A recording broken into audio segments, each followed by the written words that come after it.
ఉపయోగపడాలంటే ఒక మనిషి వెళ్తేనే కానీ తెలిసేది కాదు. కానీ ఈరోజు ఎన్ని మార్పులు వచ్చినాయి. మొబైల్ ఉంది, ఫోన్ చేసి తెలుసుకుంటున్నాం. ఎక్కడికైనా వెళ్ళాలని నేను రాజమండ్రి నుంచి రాగలిగానా? అదే ఒకప్పుడైతే రాగలనా ఒక్క రోజులో? అంటే ఒక మార్పు. మనిషి భూమి మీద సులువుగా ఆనందంగా జీవించడానికి నిరంతరం చేసే ప్రక్రియే. పిల్లలు స్కూల్కి ఎందుకు పంపిస్తాం? మనకంటే బాగుండాలి, ఇంకా సొసైటీలో ఇంకా ఆనందంగా సింపుల్గా హాయిగా బ్రతకాలనే కదా జ్ఞానాన్ని నేర్చుకుని. అంటే అన్నింటికీ మూలం జ్ఞానమే కదా.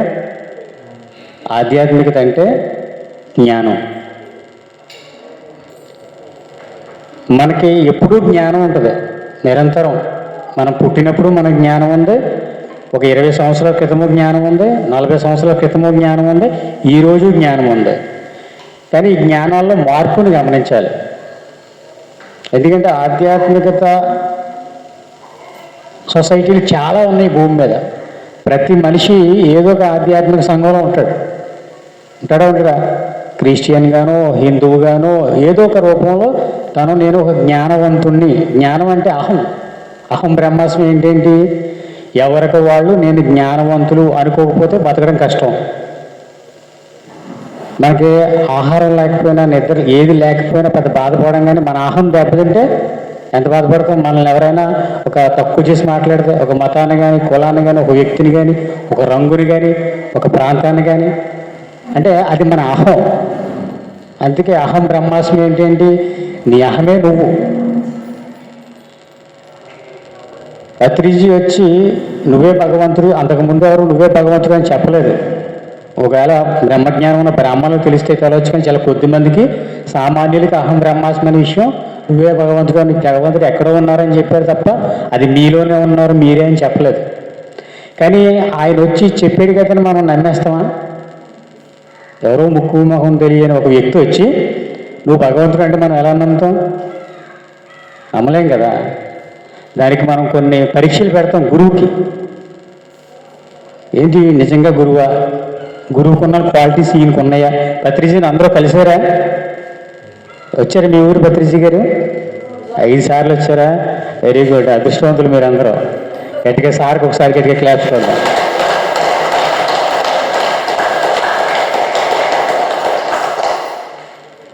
పిరమిడ్ స్పిరిట్, పిఎస్ఎస్ఎం, ఇంగ్లీష్లో పిఎస్ఎస్ఎం షార్ట్ లైన్. పిరమిడ్ అంటే అదేమి మీరు అనుకున్నట్టు ఆషామాషి కాదు. పిరమిడ్ జ్ఞానం అనేది అసలు మీరు ఎంతవరకు నేర్చుకున్నారో నాకైతే తెలియదు. కానీ నేను గత 13 సంవత్సరాల నుంచి నిరంతరం దీని మీద సమయం పెట్టి నా మీద నేను ప్రయోగం చేసుకుంటే ఇంకా మిగిలి ఉంది. పిరమిడ్ స్పిరిచువల్ సొసైటీ యొక్క జ్ఞానం ఇంకా మిగిలి ఉంది.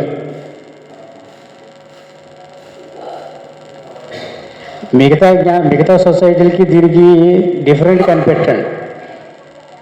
పిరమిడ్ అంటే ఓన్లీ కేవలం శ్వాస మీద ధ్యాస పెట్టి కళ్ళు మూసి కూర్చుంటే అని అనుకున్నారు కాక,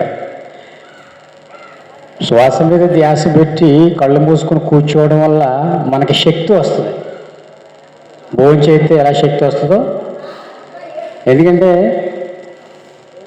మనం ఈ గెలాక్సీ మీద, ఈ భూమి మీద ఏం చేయాలని ఏం కావాలి? స్పేస్ కావాలి. ఇప్పుడు ఇక్కడ ఈ సోఫా వేసారంటే అంతకుముందు ఇక్కడ ఖాళీ ఉంటేనే కదా సోఫా వేయగలరు. ఆల్రెడీ వేరే వస్తువు ఉంటే ఇక్కడ సోఫా వేయగలరా? మీరు కూర్చున్న కుర్చీలో ఏదన్నా ఉంటే మీరు కూర్చోగలరా? అంటే మనం ఈ భూమి మీద ఏం చేయాలన్నా స్పేస్ ఉండాలి. ఆ స్పేస్ ఇవ్వడానికి ధ్యానం, మీలో జ్ఞానాన్ని వెయ్యడానికి ధ్యానం. ధ్యానం చేస్తే ఖాళీ వస్తుంది. ఫస్ట్ మైండ్ ఎంటీ అవుతుంది. ఎంటీ అయిపోతే జ్ఞానం వచ్చేద్దా? మళ్ళీ మన గతం యొక్క తాలూకు వాసనలే మనల్ని వెంటాడుతూ ఉంటాయి. అందుకే స్వాధ్యాయం, సజ్జన సాంగత్యం పెట్టారు గురువు గారు. చెప్పారు కదా, ధ్యానం చేస్తే ధ్యాన మూర్ఖుడు. ధ్యానం ఎవరికి? అదేంటో తెలియని వాళ్ళకి. అసలు ధ్యానం అంటే ఏంటో తెలియని వాళ్ళకి ధ్యానం అవసరం. అది నీకు అర్థమైన తర్వాత నువ్వు చేసే ప్రతి పని ధ్యానంగా మారిపోవాలి. అంటే మన వర్తమానంలో ఉండాలి. అదా ఆ శ్లోకం యొక్క అర్థం ఏంటి? ఈ క్షణమే వాస్తవం, మిగిలినంత జ్ఞాపకం లేదా ఊహ మాత్రమే. అంటే ఇక్కడ అందరికీ సమస్యలు ఉన్నాయా? ఆర్థిక ఇబ్బందులు ఉన్నాయా? శారీరక ఇబ్బందులు ఉన్నాయా? కుటుంబ అవకతవకలు ఉన్నాయా?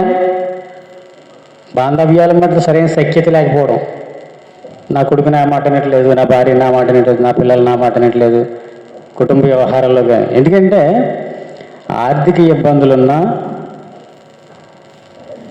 కుటుంబ అవకతవకల కలహాల లాంటివి ఉన్నా,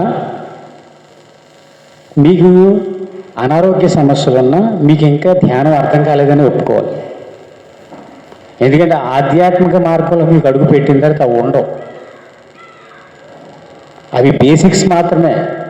కానీ మీరు దీని మీద పూర్తి సమయాన్ని పెట్టిన తర్వాత మీకు అవన్నీ తొలగిపోతాయి. ఎలా? మీరు నిద్రపోతున్నారు, ఇవన్నీ మీకు నిద్రలో ఉన్నాయా? ఉన్నాయా? మళ్ళీ కళ్ళు తెరిస్తే ఎక్కడి నుంచి వచ్చినాయి? మరి ఒకప్పుడున్న సమస్యలు ఇప్పుడు ఉన్నాయా? మరి ఇప్పుడు ఉన్నాయి, భవిష్యత్తులో ఉంటాయా? మరి ఈ లోపు ఎందుకు భయం, కంగారి, ఆందోళన? అదే మాయ. మాయ అంటే ఏంటి? ఒకప్పుడు ఉంటుంది, ఒకప్పుడు ఉండదు. మనం ఉందనుకుని భయపడుతూ ఉంటాం, బాధపడుతూ ఉంటాం. దాన్ని జాగ్రత్తగా గమనించి ధ్యానంలో కూర్చుని శ్వాస మీద ధ్యాస పెట్టి దాన్ని గమనిస్తే మీకు మానేస్తారు, ఉండదు.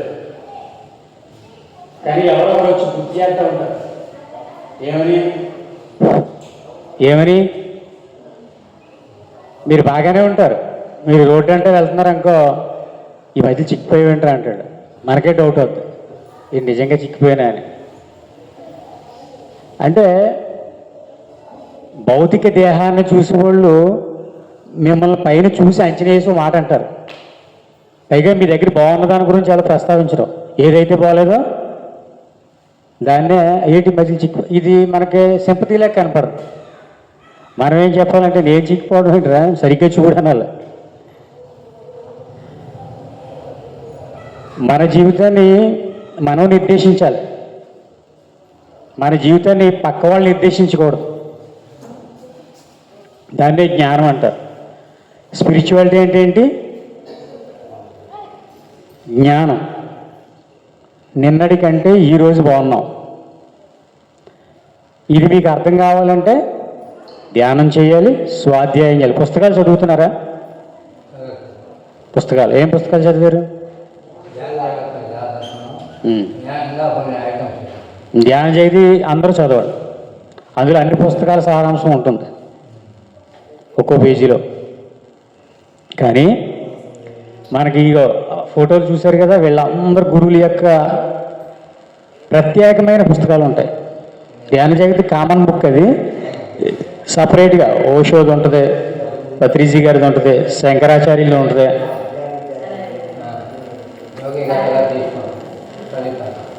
ఒక గురువు 400 సంవత్సరాలు 4000 సంవత్సరాల క్రితం గురువులు వారి యొక్క పూర్తి జ్ఞానాన్ని పుస్తక రూపంలో పెడతారు సార్. వారి యొక్క జ్ఞానాన్ని పుస్తక రూపంలో ఉంటుంది. ఒక మనిషిలో శరీరాన్ని వదిలేసినా వాళ్ళ జ్ఞానం మనకు పుస్తకాల రూపంలో దొరుకుతాయి. మనం ఆ పుస్తకం చదువుతుంటే గురువుతో మాట్లాడుతున్నట్టే. వారు భౌతికంగా లేకపోయినా పుస్తకాలు చదవడం వలన వారితో మాట్లాడుతున్నట్టు. అందుకని పుస్తకాలు చదవలేని వాళ్ళు పిఎంసి, ప్రతి పుస్తకానికి పిఎంసిలో ఒక వీడియో ఆడియో ఉంది, అవి చూడండి. దాన్ని పిరమిడ్ స్పిరిచువల్ సొసైటీస్ అంటే ఇన్ని కలిపి. చివరిలో ఉన్నదేంటి? మూమెంట్. మూమెంట్ అంటే మీరు ఎప్పుడైనా గమనించారా? ఏ సొసైటీ ముందుకు వచ్చేయండి అమ్మా, ఇలా ఎదరికి వచ్చాయి. ఫ్రంట్ చైర్స్ ఖాళీ ఉన్నాయి కదా.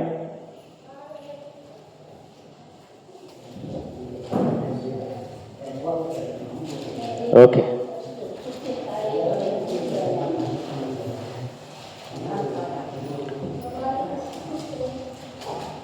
Okay okay. మేము 2011లో ధ్యానంలో రావడం జరిగింది. నిరంతరంగా అప్పటి నుంచి ధ్యాన ప్రచారం, ర్యాలీలు, పిరమిడ్ నిర్మాణాలు ఇవన్నీ కూడా కంటిన్యూగా చేయడం జరిగింది. ఓషో రజనీస్ పేరు అన్నారా మీరు?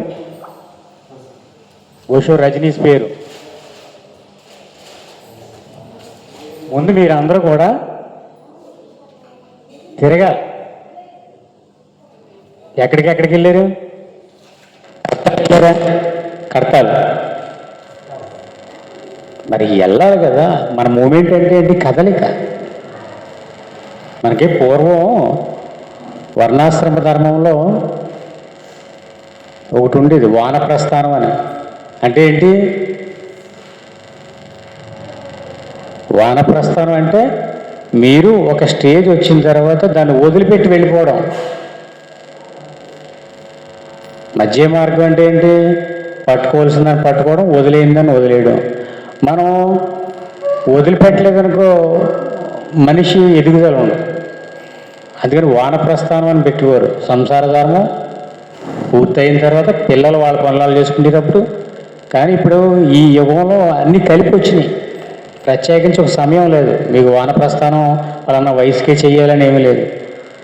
సంసారంలో ఉంటూ తిరగాలి. ఎందుకంటే మనకి మూమెంట్ అంటే అంతే. ఒక నీరు ఉంది, నదీ ప్రవాహం ఉంది, ఒక మురికి కాలం ఉంది. మురికి కాలం దగ్గర మనం ఉండగలమా?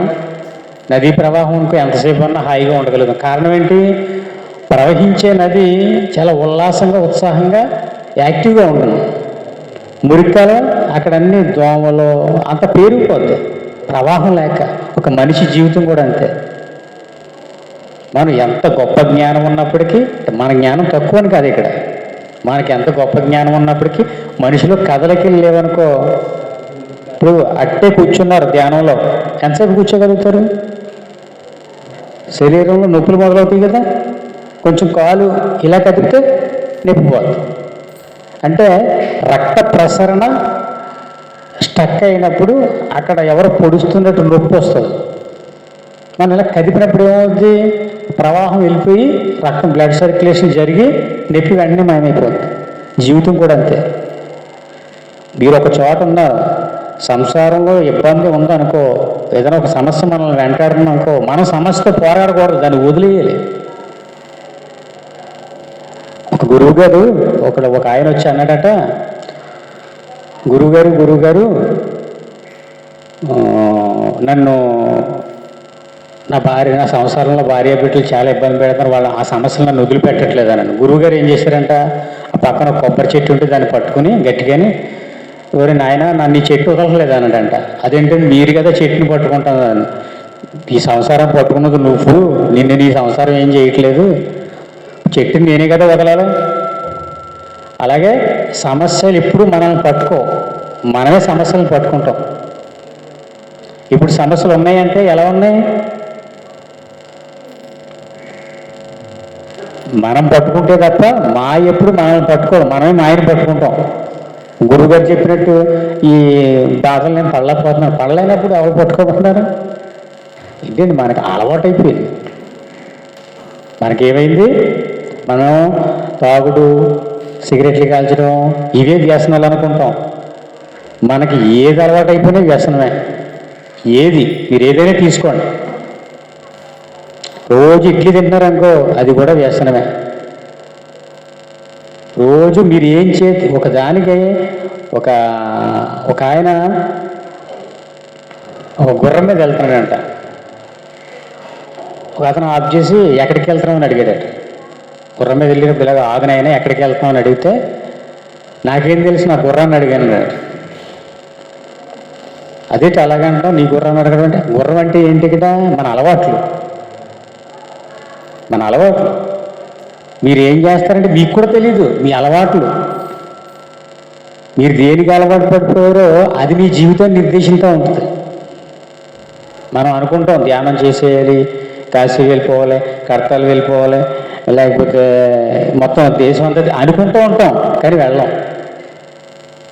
ఎందుకంటే అలా తిరగడం మనకు అలవాటు లేదు, ఏదో పని చేసుకోవడానికి అలవాటు. పని కూడా వ్యసనంగా మారిపోయింది అనుకో, అది కూడా వ్యసనమే. కొంతమంది డబ్బుల కోసం పని చేయరు, పని చేయకపోతే వాళ్ళు ఉండలేరు. బాబు ఈ వయసులో నీకు ఎందుకు కష్టపడతా ఉంటారు, అయినా ఎందుకు కష్టపడతారు, అలవాటుగా మారిపోయింది అది. ఇప్పుడు పని చేయకుండా ఉండలేడు. పని చెయ్యని వాడు ఎలాగ చెయ్యలేడో పనికి అలవాటు పడినాడు పని చేయకుండా ఉండలేడు.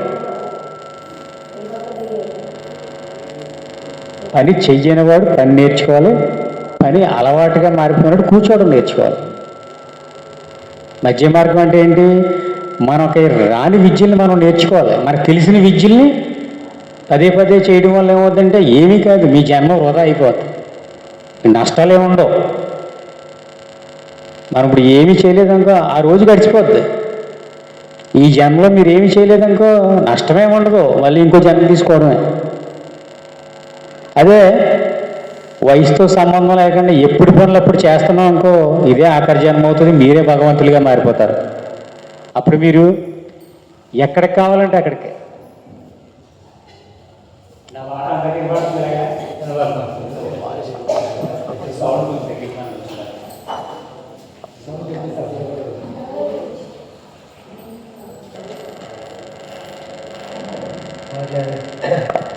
ఓకే, కొంచెం తగ్గించండి, పర్లేదు, రీసౌండ్ వస్తుంది. ఓకే, మనం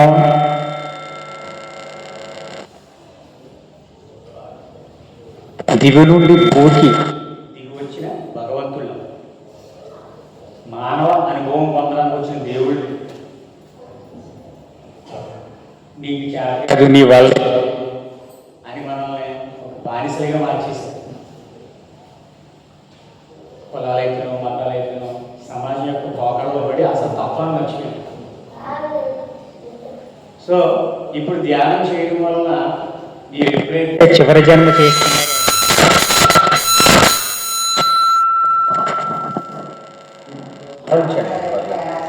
దూరంగా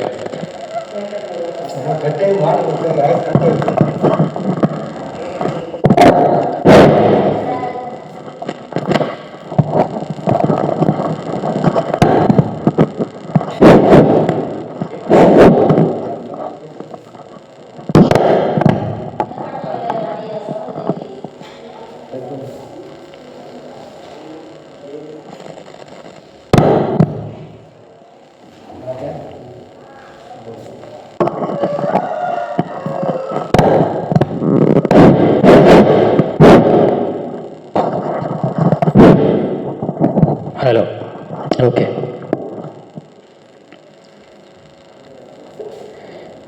ఈ భూమి మీద ఎంత టెక్నాలజీ ఉందంటే ఈ మనిషి ఇక్కడ కూర్చుని ఏ లోకాలన్నా సందర్శించవచ్చు. మీ ఆలోచన శక్తితో మీకు ఏది కావాలో దాన్ని సృష్టించుకోవచ్చు.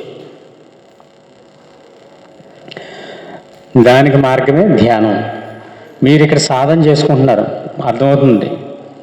కానీ మీరు చేయాల్సింది ఏంటంటే అన్ని క్షేత్రాలని సందర్శించాలి, తిరగండి ఫస్ట్. ఎక్కడ జ్ఞానం ఉంది, ఎందుకంటే మీ జ్ఞానం వాళ్ళకి పంచాలి, వాళ్ళ జ్ఞానం మీరు తీసుకోవాలి. మీరు ఇక్కడే ఉన్నారనుకో ఎవరు వస్తారు? అందుకే ఆడ మగ తేడా లేకుండా అందరూ ప్రతి చోటకి వెళ్ళి మీ అనుభవాలు వాళ్ళకి, వాళ్ళ అనుభవాలు మీరు షేర్ చేసుకోవడం వల్ల తొందరగా మనిషి భగవంతుడిగా మారడానికి అవకాశం ఉంటుంది. మేము ఉండేది రంగంపేట, రాజమండ్రి దగ్గర. నాకు 28 సంవత్సరాల వయసులో ధ్యాన పరిచయం జరిగింది. అప్పటి నుంచి నిరంతరం కూడా మా ఫ్యామిలీ మెంబర్స్ అందరూ కూడా ధ్యానులే, అందరూ ధ్యాన కుటుంబంగా మారిపోయారు. మా అత్తవారి కాడి నుంచి మా సిస్టర్స్ కానీ. ఎందుకంటే ఇప్పుడు ఈ ధ్యానం అందిన తర్వాత ధ్యానం నా దగ్గరికి ఎవడైనా వచ్చాడంటే ధ్యానం చేస్తేనే వాడితో నేను ఫ్రెండ్షిప్ చేస్తా ఖచ్చితంగా. ఎందుకంటే నా సమయాన్ని నేను వేస్ట్ చేసుకోలేదు. వాడు ఖచ్చితంగా ధ్యానం చేస్తానంటే వాడు నాకు స్నేహితుడు, లేదంటే వాడితో నాకు పెద్ద ఫోన్ కాంటాక్ట్ కూడా ఉండదు. ధ్యానానికి ముందున్న ఫ్రెండ్స్ ఎవరో ఇప్పుడు నాకు ఫ్రెండ్స్గా లేరు. ఇప్పుడు అందరూ మన ధ్యాన ఆత్మబంధువులే ఫ్రెండ్స్గా మారి.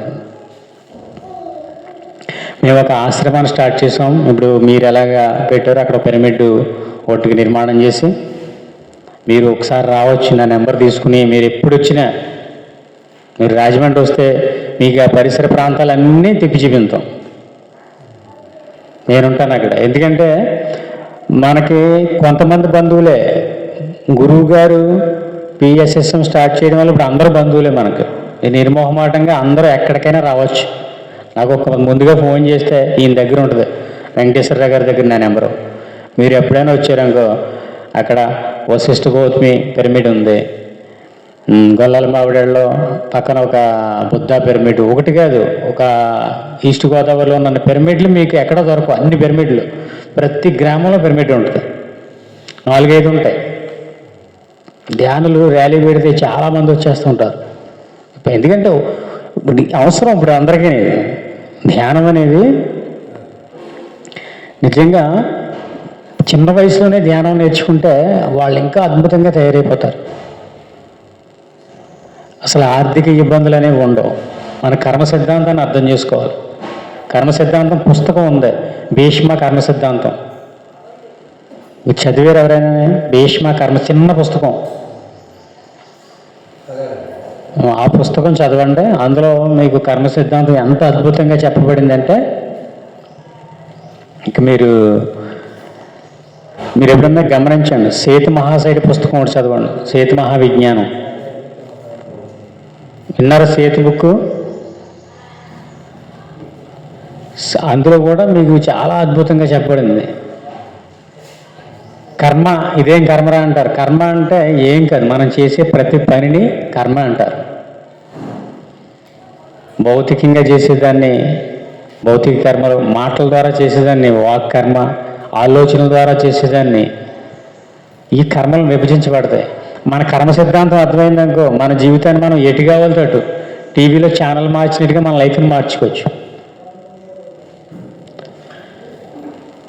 మీరు రావడం కాదు, మీ కుటుంబంలో ప్రతి ఒక్కరిని కూడా తీసుకురండి. కడతాలు కానీ, బెంగళూరు కానీ చూపించాలి.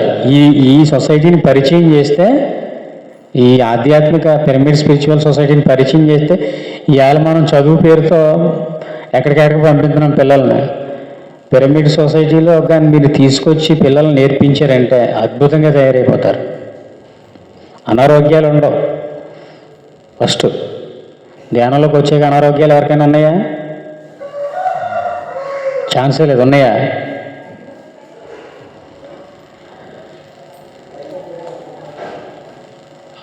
అనారోగ్యం ఎందుకు వస్తుందో తెలుసుకోవాలంటే మీరు ఖచ్చితంగా మనసు గురించి తెలుసుకోవాలి. మనసు అంటే ఏంటో, మనసు ఉందా మీకు? మనసు అనేది ఉందా? మనస్సాక్షి అంటారు కదా. ఈ ఆధ్యాత్మిక శాస్త్రం అంటే మానసిక శాస్త్రమే. మన మనసును సరిగ్గా స్టడీ చేయకపోతే మన లైఫ్ ఎటు వెళ్ళిపోతుంటుంది. మన మనసు మన కంట్రోల్లో ఉందనుకో, మన జీవితాన్ని మనం ఎటు కావాలితో అటు మార్చుకోవచ్చు. చిన్నప్పుడు మేము ఈ ధ్యాన మార్గంలోకి వచ్చిన తర్వాత నాకు కొన్ని అలవాట్లు ఉండి ధ్యానం ద్వారా పోగొట్టుకున్నాం. ఆల్కహాల్ తాగే అలవాటు ఉంది. అది వ్యవసాయ కుటుంబం వల్ల ఆల్కహాల్ అది సహజంగానే ఏర్పడేది. ధ్యానం చేయడం ద్వారా, అంతకుముందు అయ్యప్ప మాలేసి ఎన్ని చేసినా కాని పని ధ్యానం చేయడం ద్వారా పోగొట్టుకున్నాం. ఎందుకంటే ధ్యానంలో వచ్చే మత్తు ఇంకెందులో ఉండదు. మీరు ధ్యానానికి అలవాటు పడ్డారంటే ఇంక మీకు ఏ మత్తు పనిచేయదు. ధ్యానం కూడా అటువంటి మత్తు ఒకటి ఇస్తుంది.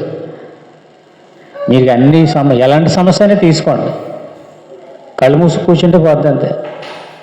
మళ్ళీ మీరు కళ్ళు తెచ్చి గుర్తు తెచ్చుకుంటేనే కానీ సమస్య అనేది ఉండదు.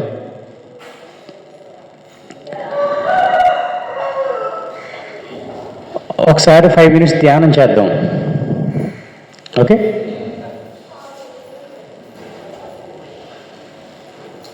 కళ్ళజోళ్ళు ఉన్న వాళ్ళు కళ్ళజోళ్ళు తీసేయండి.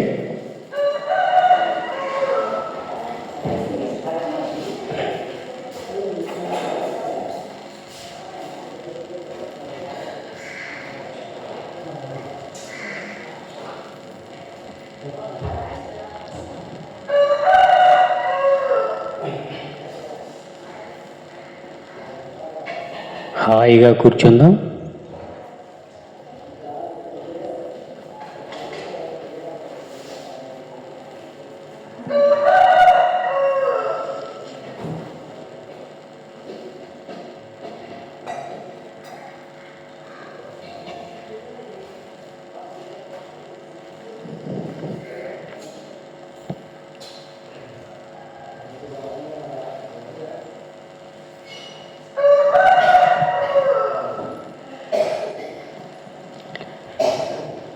శ్వాసను గమనిద్దాం.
నీటిలో మునిగితే స్నానం, నీలో నీవు మునిగితే ధ్యానం.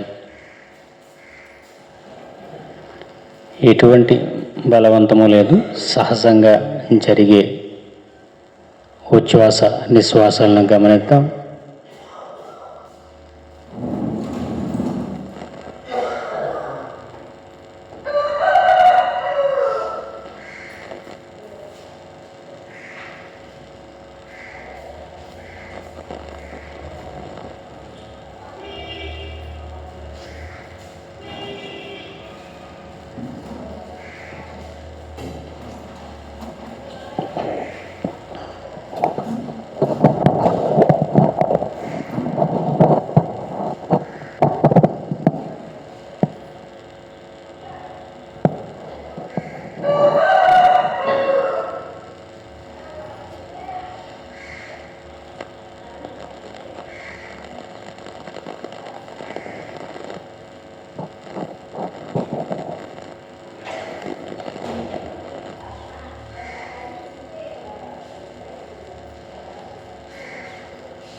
Last 2 minutes.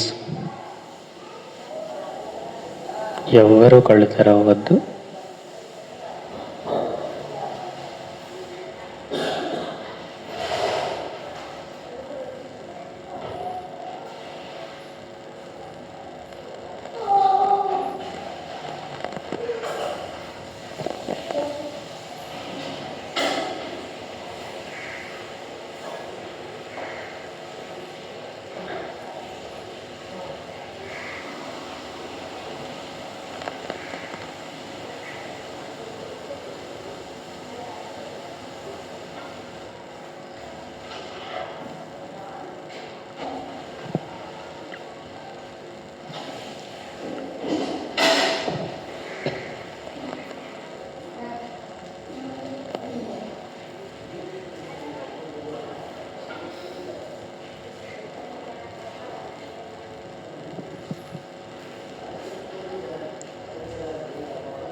పలుకి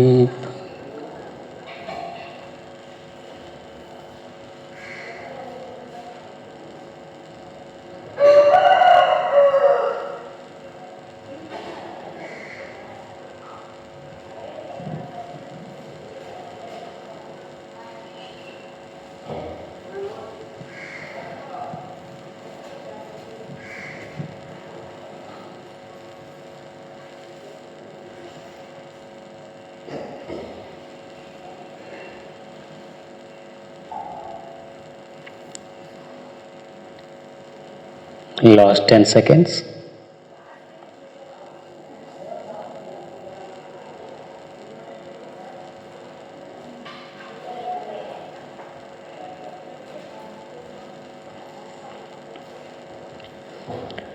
Five, 4, 3, 2, 1, 0. ఈ అరచేతులు రెండు కళ్ళ మీద పెట్టుకోండి. అరచేతులను చూస్తూ నెమ్మదిగా కళ్ళు తెరుద్దాం. మరి ఇంత గొప్ప ధ్యానాన్ని ఇచ్చిన గురువుకి మీ అందరికీ కూడా గట్టిగా ఇంకా గట్టిగా కొట్టాలి క్యాప్స్.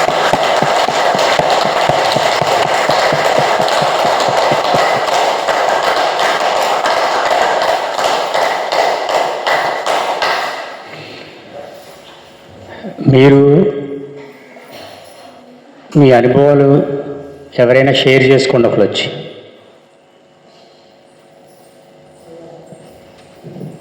ఎవరొకరు రండి, మగాళ్ళు మీరు రండి సార్,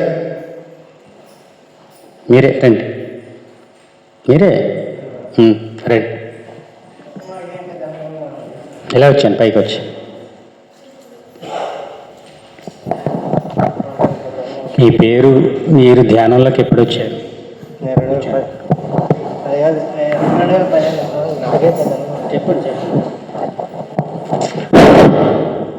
నేను ధ్యానం, నా పేరు జిల్లాలో రమణాయుడు. నేను 2015లో ధ్యానంలోకి వచ్చినాను, అక్టోబర్ నెల నుంచి. ఆయన చేసిన కంచి 3-4 సంవత్సరాలు బాగా అనుభవాలు బాగా వచ్చినాయి అన్నీ కూడా. మళ్ళీ ఇప్పుడేమో కొద్దిగా రాలేదు. అప్పటి నుంచి నేను ధ్యానం చేసుకుంటాను, సేవా కార్యక్రమం చేసుకుంటుంటాను నేను. అలాంటివి జరుగుతున్నాయి.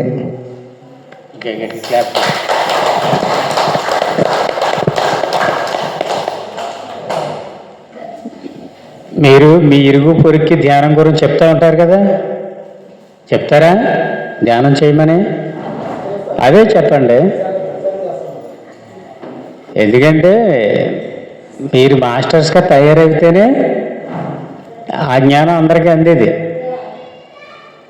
పిరమిడ్కి వచ్చామా వెళ్ళిపోయామా అన్నట్టున్నారు అనుకో, మీరు ఎంతకాలం వేసినా ఇదే స్టోరీ రన్ అవుతూ ఉంటుంది తప్ప మార్పు ఉండదు. లేడీస్లోంచి ఒకరు రండి, ఎవరొకరు ముందుకి రావాలి. ఇందులో సిగ్గుపడితే, మొహమాట పడితే లైఫ్ అంతా మొహమాటంగా. అవకాశాలు వచ్చినప్పుడు ఉపయోగించుకోవాలి, ప్రతిదాన్ని అవకాశంగా తీసుకోవాలి. రావాలి ఎవరొకరు.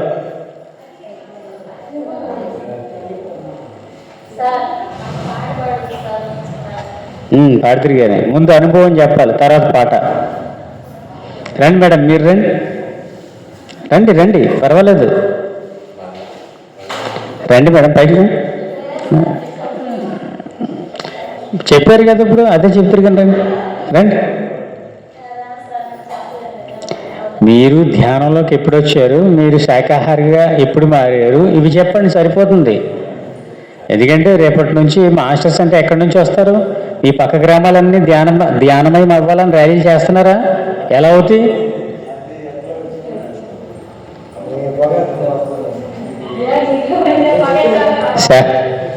సేవా కార్యక్రమాల్లో పాల్గొనాలా? మీ పిరమిడ్ని మీరే శుభ్రం చేసుకోవాలా? సేవ ఎంత గొప్పదంటే, మనిషి సార్ మీరు ఏదైనా చెప్పాలనుకుంటే మేము అదే అడుగుతున్నారు, రండి ఇలాగ చక్కగా మీ అనుభవం నలుగురితో షేర్ చేసుకోండి. ఎందుకంటే మీ అనుభవం ఏంటో నాకు తెలిస్తే నేను అక్కడి నుంచి ముందుకు వెళ్ళవచ్చు. సేవ అనేది అల్టిమేట్. మీరు ఎప్పుడు వీలైతే అప్పుడు ఎంతో కొంత సమయాన్ని పిరమిడ్ దగ్గరికి వచ్చి క్లీన్ చేయడం, కొంచెం వస్తువులు నీట్గా చూసుకోవడం, ఎవరో చెప్పరు మనకి, చెప్తే చేసేది పని, తీసుకుని చేసే సేవ. చెప్తే పని చేస్తాం ఇంటికి, అది వేరే సంగతి. కానీ మనంతటా మనకు ఎవరో చెప్పాల్సిన అవసరం లేదు. పిరమిడ్ మాస్టర్లుగా మీరు వచ్చి సేవ చేయాలి. భగవద్గీత పూర్తి సారాంశం ఏంటో తెలుసా? పూజ కంటే స్తోత్రం, స్తోత్రం కంటే జపం, జపం కంటే ధ్యానం, ధ్యానం కంటే జ్ఞానం, జ్ఞానం కంటే విజ్ఞానం, విజ్ఞానం కంటే కర్మఫల త్యాగం గొప్పదని చెప్పాడు.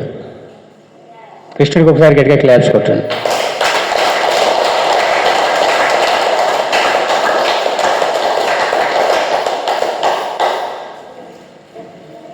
మళ్ళీ వెనక నుంచి వద్దాం. కర్మఫల త్యాగం వలన సంసార బంధము వీడి ముక్తిని పొందుతాడు. సంసార బంధం ఎప్పుడు పోద్ది? కర్మఫల త్యాగం వలన. కర్మఫలం అంటే చేసిన పనిని నాకేంటి అని ఆలోచించకుండా చేయడం, రిజల్ట్ కోరుకోకుండా, ప్రతిఫలాన్ని ఆశించకుండా చేసేదాన్ని ఇప్పుడు సంసారం చేస్తున్నాం. ఎందుకంటే వ్యాపార ద్వారానే ఎవరికి చెప్పనవసరం లేదు, అందరికీ తెలుసు. ఈ చేస్తే నాకేమొద్దు. ఆధ్యాత్మికత అంటే ఏంటి? నీ పన్ను చేసుకుని వెళ్ళిపోవడమే. గురువుగారు చెప్తారు, మనం ఎప్పుడైనా మన నీడ మన వెనక నుంచి వస్తుందా అని చూసుకుంటామా? చూసుకోం. ఎందుకంటే అది వచ్చేది. అలాగే నువ్వు చేసిన పనికి ప్రతిఫలం అనేది వస్తుంది. నువ్వు కోరుకుంటే ఎంతో కోరుకో, తక్కువ కోరుకుంటావు. ఒక ఆవిడ పువ్వులు అమ్ముకుండేదట. పువ్వులు అమ్మి సంసారాన్ని పోషిస్తుంటే, భర్త లేడు, పువ్వులు అమ్మి సంసారాన్ని పోషిస్తుంటే ఎంతకాలం ఇలాగ పువ్వులు అమ్మి సంసారాన్ని పోషిస్తామని బాధ తోసిందంట ఆవిడకి. ఈ కష్టపడి సంసారాన్ని ఈతలా పోతున్నాను అనుకుని, ఎవరో మీలాంటి మహానుభావుడు ధ్యానం గురించి చెప్తే పలానా చోట ధ్యానం చేసుకోండి అంటే శివుడిని ఓం నమ శివాయ అని ధ్యానంలోకి వచ్చిందంట. భగవంతుడు ప్రత్యక్షం అవుతాడు కదా, ఏమో ఏమిటి నీ వరం, నీకు ఏం కావాలని అడిగాడట. దేవుడు భగవంతుడు ప్రత్యక్షమై అప్పుడు ఆవిడ ఏం కోరుకుందో తెలుసా? ఏమంటే ఈ పువ్వులతో బుట్టలు పువ్వులు అమ్మి అమ్మి అలిసిపోయి రోజు సంసారాన్ని ఎదలపోతున్నాను, కొంచెం పెద్ద బుట్ట ఇమ్మందంట.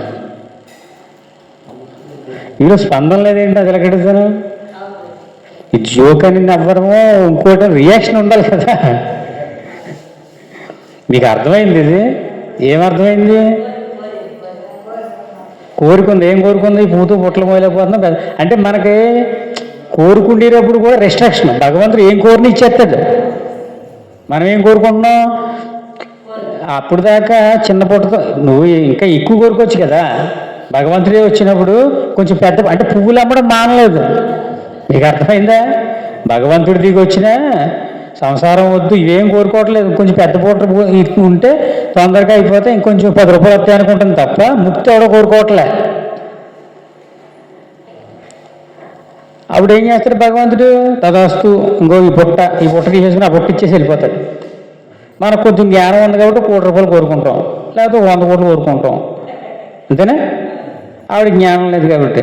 కానీ మనకున్న జ్ఞానాన్ని బట్టి కోరికలు కోరుకుంటాం. కోరికలు కోరుకోవాలన్నా జ్ఞానం ఉండాలి. ఇక్కడ భగవంతుడు ధ్యానం చేస్తే నీకు అన్నీ వస్తాయి. తీసుకునే స్థితిలో ఉండాలి కదా, తీసుకోవడానికి సిద్ధంగా ఉండాలి కదా. పత్రిజీ రోడ్డు వేసేసి పిరమిడ్లు కట్టేసి ఎక్కడికక్కడ ఏర్పాట్లు చేసేసి పోయాడు ఆయన. మనం భూమి మీద ఉండి కూడా ఇంకా ఆలోచిస్తున్నాం. ఆయన వచ్చి ఆయన డ్యూటీ చేసుకుని పిరమిడ్ నిర్మాణాలు చేసేసాడు, అందరికీ ధ్యానాన్ని అందించేసాడు. ఒక పూర్వం 400 సంవత్సరాలు పట్టింది యోగులకి ఏ పనైనా చేయాలంటే. ఇప్పుడు టెక్నాలజీ ఉండడం, కార్ల మీద తిరిగి అలా తిరిగి ఈ ఛానల్ ద్వారా 40 సంవత్సరాల్లో ఆయన ప్రణాళికను పూర్తి చేసుకుని వెళ్ళిపోయాడు. మనం అది ఇంకా అర్థం చేసుకోవడానికి కూడా ఆలోచించడం. ఇంకా అంటే నేర్చుకున్న వాళ్ళు చెప్పాలని వాళ్ళు చెప్పేసి పోతూ ఉంటారు. ఇక్కడ ఎవరు కూడా ఆధ్యాత్మికత అంటే ఈ సంసారం కాదు కదా నాయన, ఆ పని చదువుకుంటే నీకు ఆ పెళ్ళం వద్దే, ఈ ఇల్లు కట్టుకుంటే. భౌతిక ప్రపంచంలో ఏదో చెప్తారు కానీ ఆధ్యాత్మిక ప్రపంచంలో మీకు ఎవరు సలహాలు ఎవరో, మీరు ఇల్లు అడిగితేనే చెప్తారు. మీరు ఇక్కడ దాకా వస్తేనే కదా నేను ఇక్కడ దాకా వచ్చాను. నిజంగా ఈ బయట ప్రపంచం అలా ఉండదు, వ్యాపార ద్వారా ఎలా ఉండదు. డబ్బులు ఇస్తే ఎత్తాడు, దానికోసం మళ్ళీ నేను కష్టపడమంటాడు. అంటే మనకి కోరుకోవడం తెలియాలి. నిజంగా భగవంతుడు వస్తే ఏం కోరుకుంటారు? మీరు ఏమన్నా అనుకున్నారా? వస్తాడా ఏంటి నిజంగా వస్తాడంటే అంటారు కానీ భగవంతుడు నువ్వే అన్న విషయం మనకి ఇంకా సరిగా అర్థం కాలేదు. నువ్వే భగవంతుడు అంటాడా? ఈ పని ఏం కనపడదేంటి, మన భగవంతులు ఏంటో అన్న డౌట్ ఉంటుందా? ఇంకానే ఉంటుంది. ఎందుకంటే సంకల్పం వికల్పానికి డిఫరెన్స్ తెలియకపోతే మనం భగవంతుడు కాదని డౌట్ ఉంటుంది. మనం ఒక సంకల్పం చేస్తాం ఏమని, నాకు ఇది జరగాలని, మళ్ళీ వెంటనే ఏం చేస్తాం, నిజంగా జరుగుతుంది ఏంటి, మళ్ళీ మనకే అనుమానం. ప్రకృతికి ఈ డిఫరెన్స్ తెలీదు. మీరు ఏం కోరుకున్నా ఇచ్చేది, రోగాన్ని కూడా ఇచ్చేది. మీకు సంగతి తెలుసు, రోగాలు కూడా మనమే కోరుకుంటాం. తెలుసా? ఎవరన్నా రోగాలు కోరుకుంటారా? కోరుకోరు కదా. నేను రుజువు చేయని రోగాలు ఎలా కోరుకుంటారు? ఆ తర్వాత కూడా కోరుకోరని చెప్పాలి మీరు. ఒక ఆయన వ్యాపారం చేసి బాగా దెబ్బతినేసి ఉన్నాడు. బాగా ఒకప్పుడు వెలిగాడు. వ్యాపారాల్లో ఉంటాయి కదా అప్ అండ్ డౌన్స్. ఎలాంటి వాడికైనా కాలం దెబ్బ కొడుతుంది కదా. డౌన్ అయ్యాయి. డౌన్ అయితే మరి డౌన్ అయినప్పుడు ఎలా ఉంటుందంటే లాభాలు పోయి అప్పులు మిగులుతాయి. ఇంటికి వెళ్తే పిల్లం కూడా అప్పుడు దాకా పాలు కొడుకోమని నీళ్ళు ఇచ్చి తిడతాం మొదలెడుతుంది. తిన్నారా ఉన్నారా ఇవేం ఉండవు. ఇంకా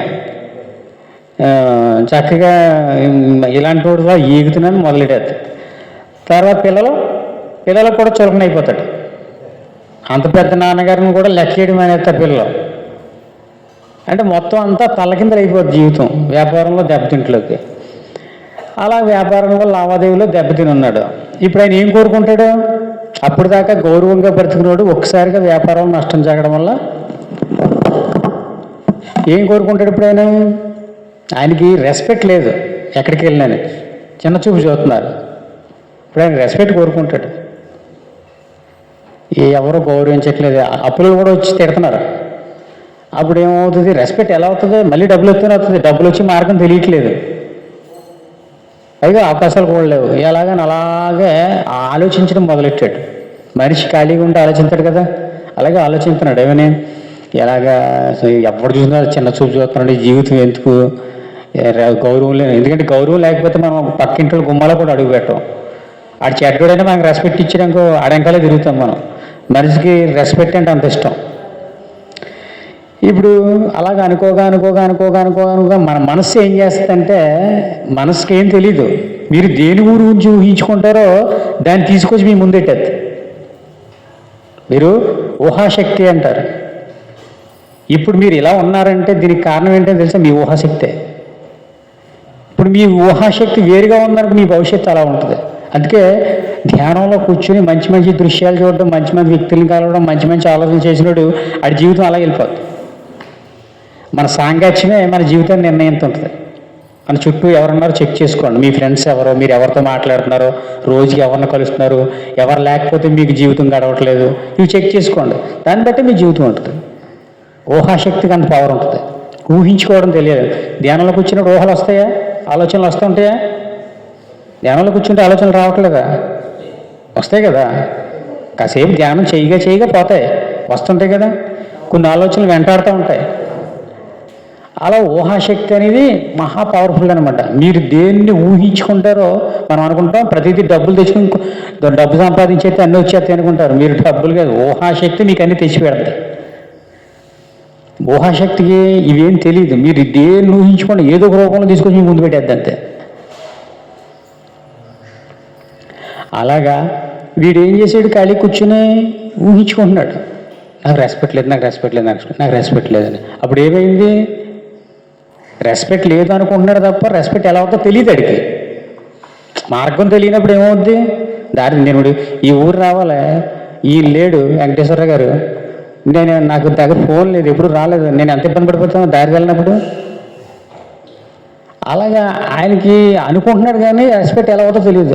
అలా కానీ మనసు అలా కాదు. మనసు ఎలాంటి అనుకుంటున్నారు? మీరు డిబ్బీలో రూపాయి డిబ్బీ ఎలాగైతే నిండిపోద్దో, మీరు ఏది కోరుకోరో మీ మైండ్ అంతా దాంతో నిండిపోద్ది. ఆఖరికి మీరు రోడ్డు అంటే వెళ్తున్నారా, మీరు యాదృచ్ఛికంగా ఒక దృశ్యాన్ని చూసారనుకో ఫోటో తీసేద్ది. అందుకే బుద్ధుడు ఏమంటాడంటే, నువ్వు అడుగు ఎంత దూరం వేస్తావో అంత కిందకే చూడంటాడు. పైకి ఎత్తా అంటే సొసైటీ కనపడుతుంది. కళ్ళు మూసుకుని శ్వాస మీద చేసేందుకు పెట్టమంటారు. కళ్ళు తెరిచేవంటే నీకు ఈయన ఎవరో, ఏ ఊరు నుంచి వచ్చాడు, వీడి అడ్రస్ ఏంటి, వీడి బ్యాక్గ్రౌండ్ ఏంటి, ఎంక్వైరీ మొదలెట్టేది. మనసుకున్న లక్షణం ఏంటంటే కోతులాడిది, అలా తవ్వుకుంటా పోద్ది, ఎక్కడికి వెళ్తుందో కూడా తెలియదు అది.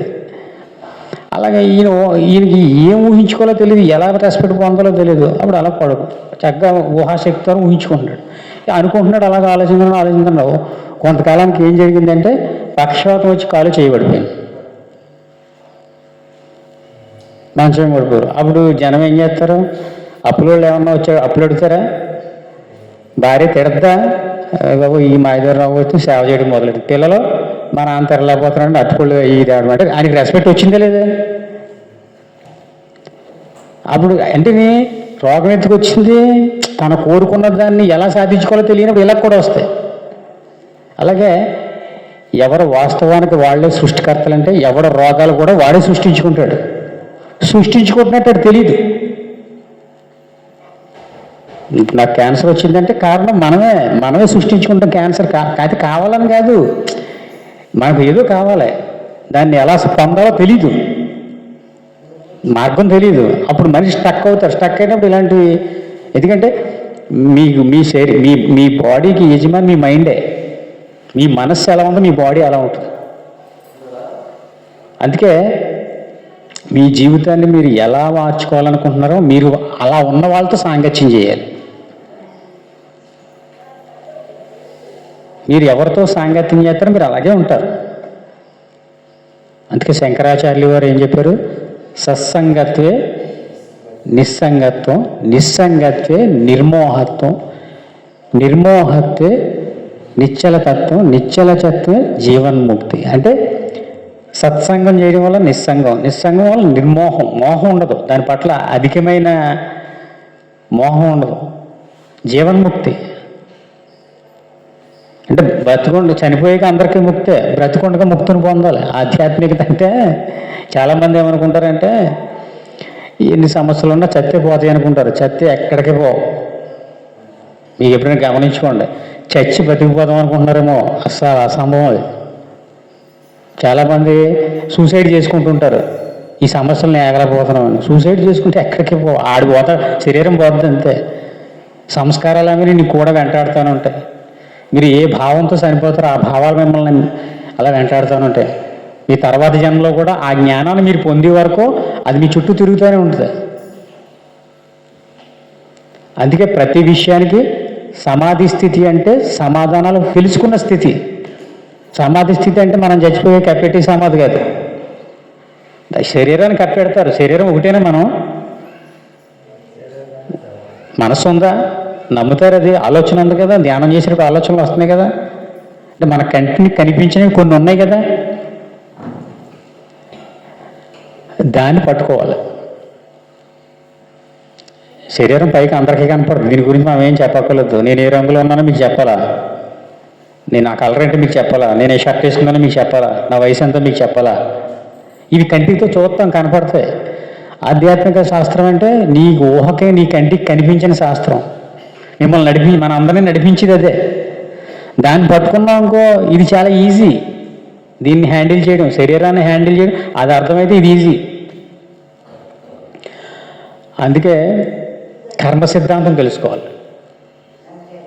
కర్మ సిద్ధాంతం అంటే ఏంటి? కర్మ అంటే ఇదేం కర్మరా అంటారు. కర్మ అనేది కూడా భూతి కింద మారిపోయింది. కర్మ అంటే మనం చేసుకునే పని, మనం చేసే పనిని దాన్ని విభాగాల కింద విడదీసి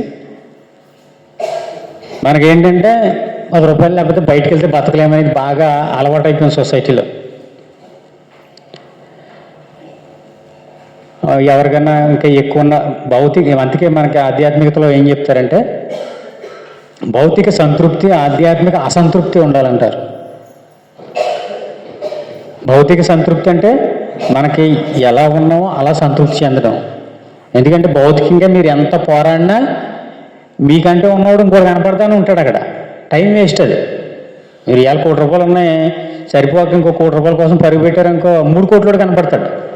సరే 3 కోట్లు సంపాదించేసాక మీరు ఎంత సంపాదించినా, ఎన్ని బిల్డింగ్లు, కార్లు, ఒక ఎన్ని సంపాదించినా అంతకు మించి ఉన్నవాడు కనపడతాడు. ఆధ్యాత్మిక మార్గంలో ఇంకోటి ఉండదు. స్పిరిచువల్ మార్గం ఎలాంటిదంటే మీరు ఆత్మజ్ఞానాన్ని పొందాక పైన ఇంకెవరు ఉంటారు, మీరే ఉంటారు అక్కడ.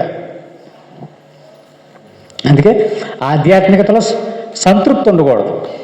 నేను రోజు 4 గంటలు ధ్యానం చేస్తున్నాను చాలులే, ఇవాళ పిరమిడ్కి వెళ్ళాను చాలు, మిగతా 29 రోజులు ఇంటికి ఏదో పని చేసుకుంటాం, లేకపోతే ఈ 4 రోజులు నిన్నే కదా క్లాస్కి వెళ్ళాం, ఇవాళ రిలాక్స్ అయిపోదాం అంటే అక్కడ సంతృప్తి ఉండకూడదు. 1 గంట దొరికింది. నాకు ఎల్లుండి మాకు పెద్ద యజ్ఞం అని తెలుసా మీకు? మేము కట్టి ఆశ్రమం దగ్గర మొన్న వచ్చారు కదా ఇక్కడికి జగపతిరాజు గారు ర్యాలీతో, వాళ్ళు మన ఫ్లూట్ గణేష్ గారు తెలుసు కదా, వీళ్ళందరూ వస్తున్నారు. ఎప్పుడు 11ని, ఇవాళంతా 8, 2 రోజులు టైం ఉంది. నేనే చూసుకోలేను నేను. కానీ అయినా ఈ నాకు అవకాశం ఇచ్చాడు. ఈ అవకాశం నాకు మళ్ళీ వస్తుందా? ఇప్పుడు ఆయన వచ్చి పిలిచినప్పుడు నేను రాననుకో, ఆయన వేరే మాస్టర్ని పెట్టుకుంటాడు. నాకు వస్తుంది మళ్ళీ అవకాశం మీతో మాట్లాడడం కానీ, ఈ పిరమిడ్ దగ్గర ధ్యానం చేసుకోవడం కానీ, మరి ఆయనతో కలిసి భోజనం చేయడం, టిఫిన్ తిన్నాం ఉదయం ఆయనతో కలిసి కానీ, అవన్నీ ఆషామాషి విషయాలు నేను అనుకోనవి. ఎందుకంటే ఈ భూమి మీద గొప్ప పని ఏదన్నా ఉందంటే ఒక ఆధ్యాత్మికవేత్తలను కలవడం, వాళ్ళతో సాంగత్యం కొంతైనా మనకి ఎంత సమయం ఉంటే అంతకన్నా సమయం గడిపామనుకో, అదే చిట్ట చివరి జన్మ. ఆఖరి జన్మ అంటే ఏంటి?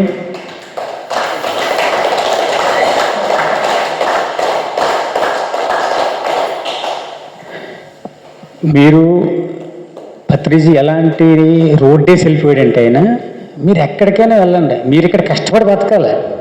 10 రూపాయలు తెచ్చుకుంటే కానీ మీకు విలువ ఉండదు. ఇక్కడ 10 రూపాయలు సంపాదించడం, మీరు 10 రూపాయలు సంపాదించడం మానేయండి, మీ స్టేటస్ ఏంటో మీకు తెలిసిపోతుంది. కానీ మన సొసైటీలో నీ ఆస్తి ఏంటి, నీ పాస్తి ఏంటి, రాగానే 2 రోజులు ఉంటావు, 3 రోజులు ఉంటావు, ధ్యానం చేసుకుంటావు అని చెప్పటం అమ్మ చెప్తుంది. కూర్చుంటే కుప్పలో, తిరిగితే తెప్పలో. కళ్ళు మూసుకొని కూర్చోవడం నేర్చుకోగలిగితే, మౌనంగా ఉండడం నేర్చుకోగలిగితే అన్నీ మీకు ఆలకడికే వస్తాయి. అలా ఉండలేక ఇబ్బందులు అనేవి. ఎందుకంటే మనం కర్మలకు అలవాటు పడిపోయాం, పనులకి అలవాటు పడిపోయి అవి చెయ్యలేక అయ్యన్నా చేస్తామంటే అవి చేయలేరు. కొన్ని పని అన్నా సిన్సియర్గా చేస్తానంటే కాసేపు చేతులు సిరాకు వచ్చేది. ఇటు ధ్యానం చేయలేము, అటు పని చేయ, రెండింటి కాకుండా అయిపోతుంటాం. అందుకే మీకు ఎప్పుడు పని చేయాలనిపిస్తే అప్పుడు చేయండి, ఎప్పుడు ధ్యానం చేయి వెంటనే కూర్చోవాలి. అలసిపోయినప్పుడు అలా మెల్లమెల్లగా ఇందులోంచి ధ్యానంలో కన్వర్ట్ అవ్వాలి. నేను మొదట్లో ధ్యానం నాకు చాలా ఇబ్బందిగా ఉండేది. ఇప్పుడు ఎప్పుడు ఎంత వీలు కుదురుతుంది ప్రత్యేకంగా ధ్యానానికి సమయం పెట్టండి. నేను నా పని నేను చేసుకుంటే ట్రైన్లో ఖాళీ దొరికిందనుకో అట్లా కూర్చుంటాం. అంతేగాని 8 గంటలు ధ్యానం చేయాలి అది ఒకప్పుడు. 3 రోజులు మౌనం, ఇవన్నీ ప్రయోగాలని. 41 రోజు మౌనం ఉండడం, 7 రోజులు మౌనం ఉండడం, 4 రోజులు మౌనం ఉండడం. ఎందుకంటే మాట మీద ధ్యాస కోసం. మీరు బయట ఏ దేశంలోనైనా పనిచేసి బతకాలి, కానీ ఇండియాలో మాట్లాడటం రాకపోతే మీకు బతికి ఉండదు. ఇక్కడ మాట్లాడటం రాకపోతే ఇక్కడ బతకడానికి ఛాన్సే లేదు. ఇండియాలో పత్రిజీ గారు కూడా మాటల ద్వారానే ఇంతమందిని ప్రభావితం చేయగలిగాడు. వాక్క్షేత్రానికి అంత పవర్ ఉంది. ఏం మాట్లాడాలి, ఎంత మాట్లాడాలి, ఏ ట్యూన్లో మాట్లాడాలి, ఎక్కడ ఆపాలి, ఈ వాక్క్షేత్రం తెలియలేదనుకో ఏదో మాట్లాడేస్తాం. ఇక్కడంటే సైలెంట్గా ఉంటారు, ఇంటికి వెళ్ళాక మీ ప్రతాపం చూపించారు కదా. మనకు తెలిసిన వాళ్ళ దగ్గర గంటలు మాట్లాడుతూ ఉంటాం, మొదలెడితే ఆపం. అది వాక్క్షేత్రం ఎలా, ఎందుకంటే ప్రతి మాట మన మీద ప్రభావం చూపిస్తుంది. ఇందాక ఒక చూపు ఎలా ప్రభావితం చూపించదో, ఒక ఆలోచన ఎలాగైతే ప్రభావం చూపించదో, ఒక మాట కూడా మీ మీద ప్రభావం చూపిస్తుంది. మీ ఆహారం కూడా మీ మీద ప్రభావం చూపిస్తుంది. అందరూ శాకాహారులేనా? మొత్తం అందరం. Very good. ఆ విషయంలో మటుకు 100% అనమాట. అదే శాకాహారం గురించి మీకు చెప్పనవసరం లేదు, కానీ తిరగాలి మీరు. Movement, Pyramid Spiritual Society movement అవసరం మీకు. ఎందుకంటే మీరు వశిష్ఠ గౌతమికి రాలేదంటున్నారు, కర్తాలేమో కొంతమంది వెళ్ళలేదంటున్నారు. మరి వెళ్ళకపోతే ఎలాగా? పూర్వం ఇంతవరకు చేసిన తర్వాత కాశీ పోయేవారు. ఇప్పుడు కాశీ వెళ్ళిన అక్కడ ఏమీ లేదు, అంతా కరెక్ట్ అయిపోయినాయి. అంతా డ్రైనేజీలు వ్యాపార సంస్థలుగా మార్చేశారు అన్నిటిని. నేను ఎక్కడికి వెళ్ళినా మీకు. కానీ పిరమిడ్ స్పిరిచువల్ సొసైటీలో నిజమైన క్షేత్రపాలకులు ఉన్నారు ఎక్కడికక్కడ. మీరు సరిగ్గా వెళ్ళి తిరగని తెలుస్తుంది మీకు. ఇక్కడ ఈయన ఎలా ఉన్నాడో, ఇప్పుడు ఈయన ఎలా ఉన్నాడో నాకు ఇక్కడికి వచ్చినందుకు నేను మీరు క్లాస్ చెప్పాలి కానీ నాకు ఇది ఇవ్వాలి ఏమీ లేదు. బాబు మీరు వస్తారన్నాడు, అసలు మనీ ప్రస్తావన అనేది రాలే. మీరు వస్తారంటాం, సరే అంటాం, రావడం అంతా అలా అయిపోయింది. కనీసం అడ్రస్ కూడా మీ చరిత్ర నీకు ఇది తెలుసా అది తెలుసా ఏం అడగలేదు ఆయన నన్ను. అంటే ఏంటి? సాక్షితత్వం. అంతా గురువులు చూసుకుంటారు, నేను కేవలం ఇక్కడ నిమిత్త మాత్రమే. సాక్షితత్వం అంటారు దాన్ని.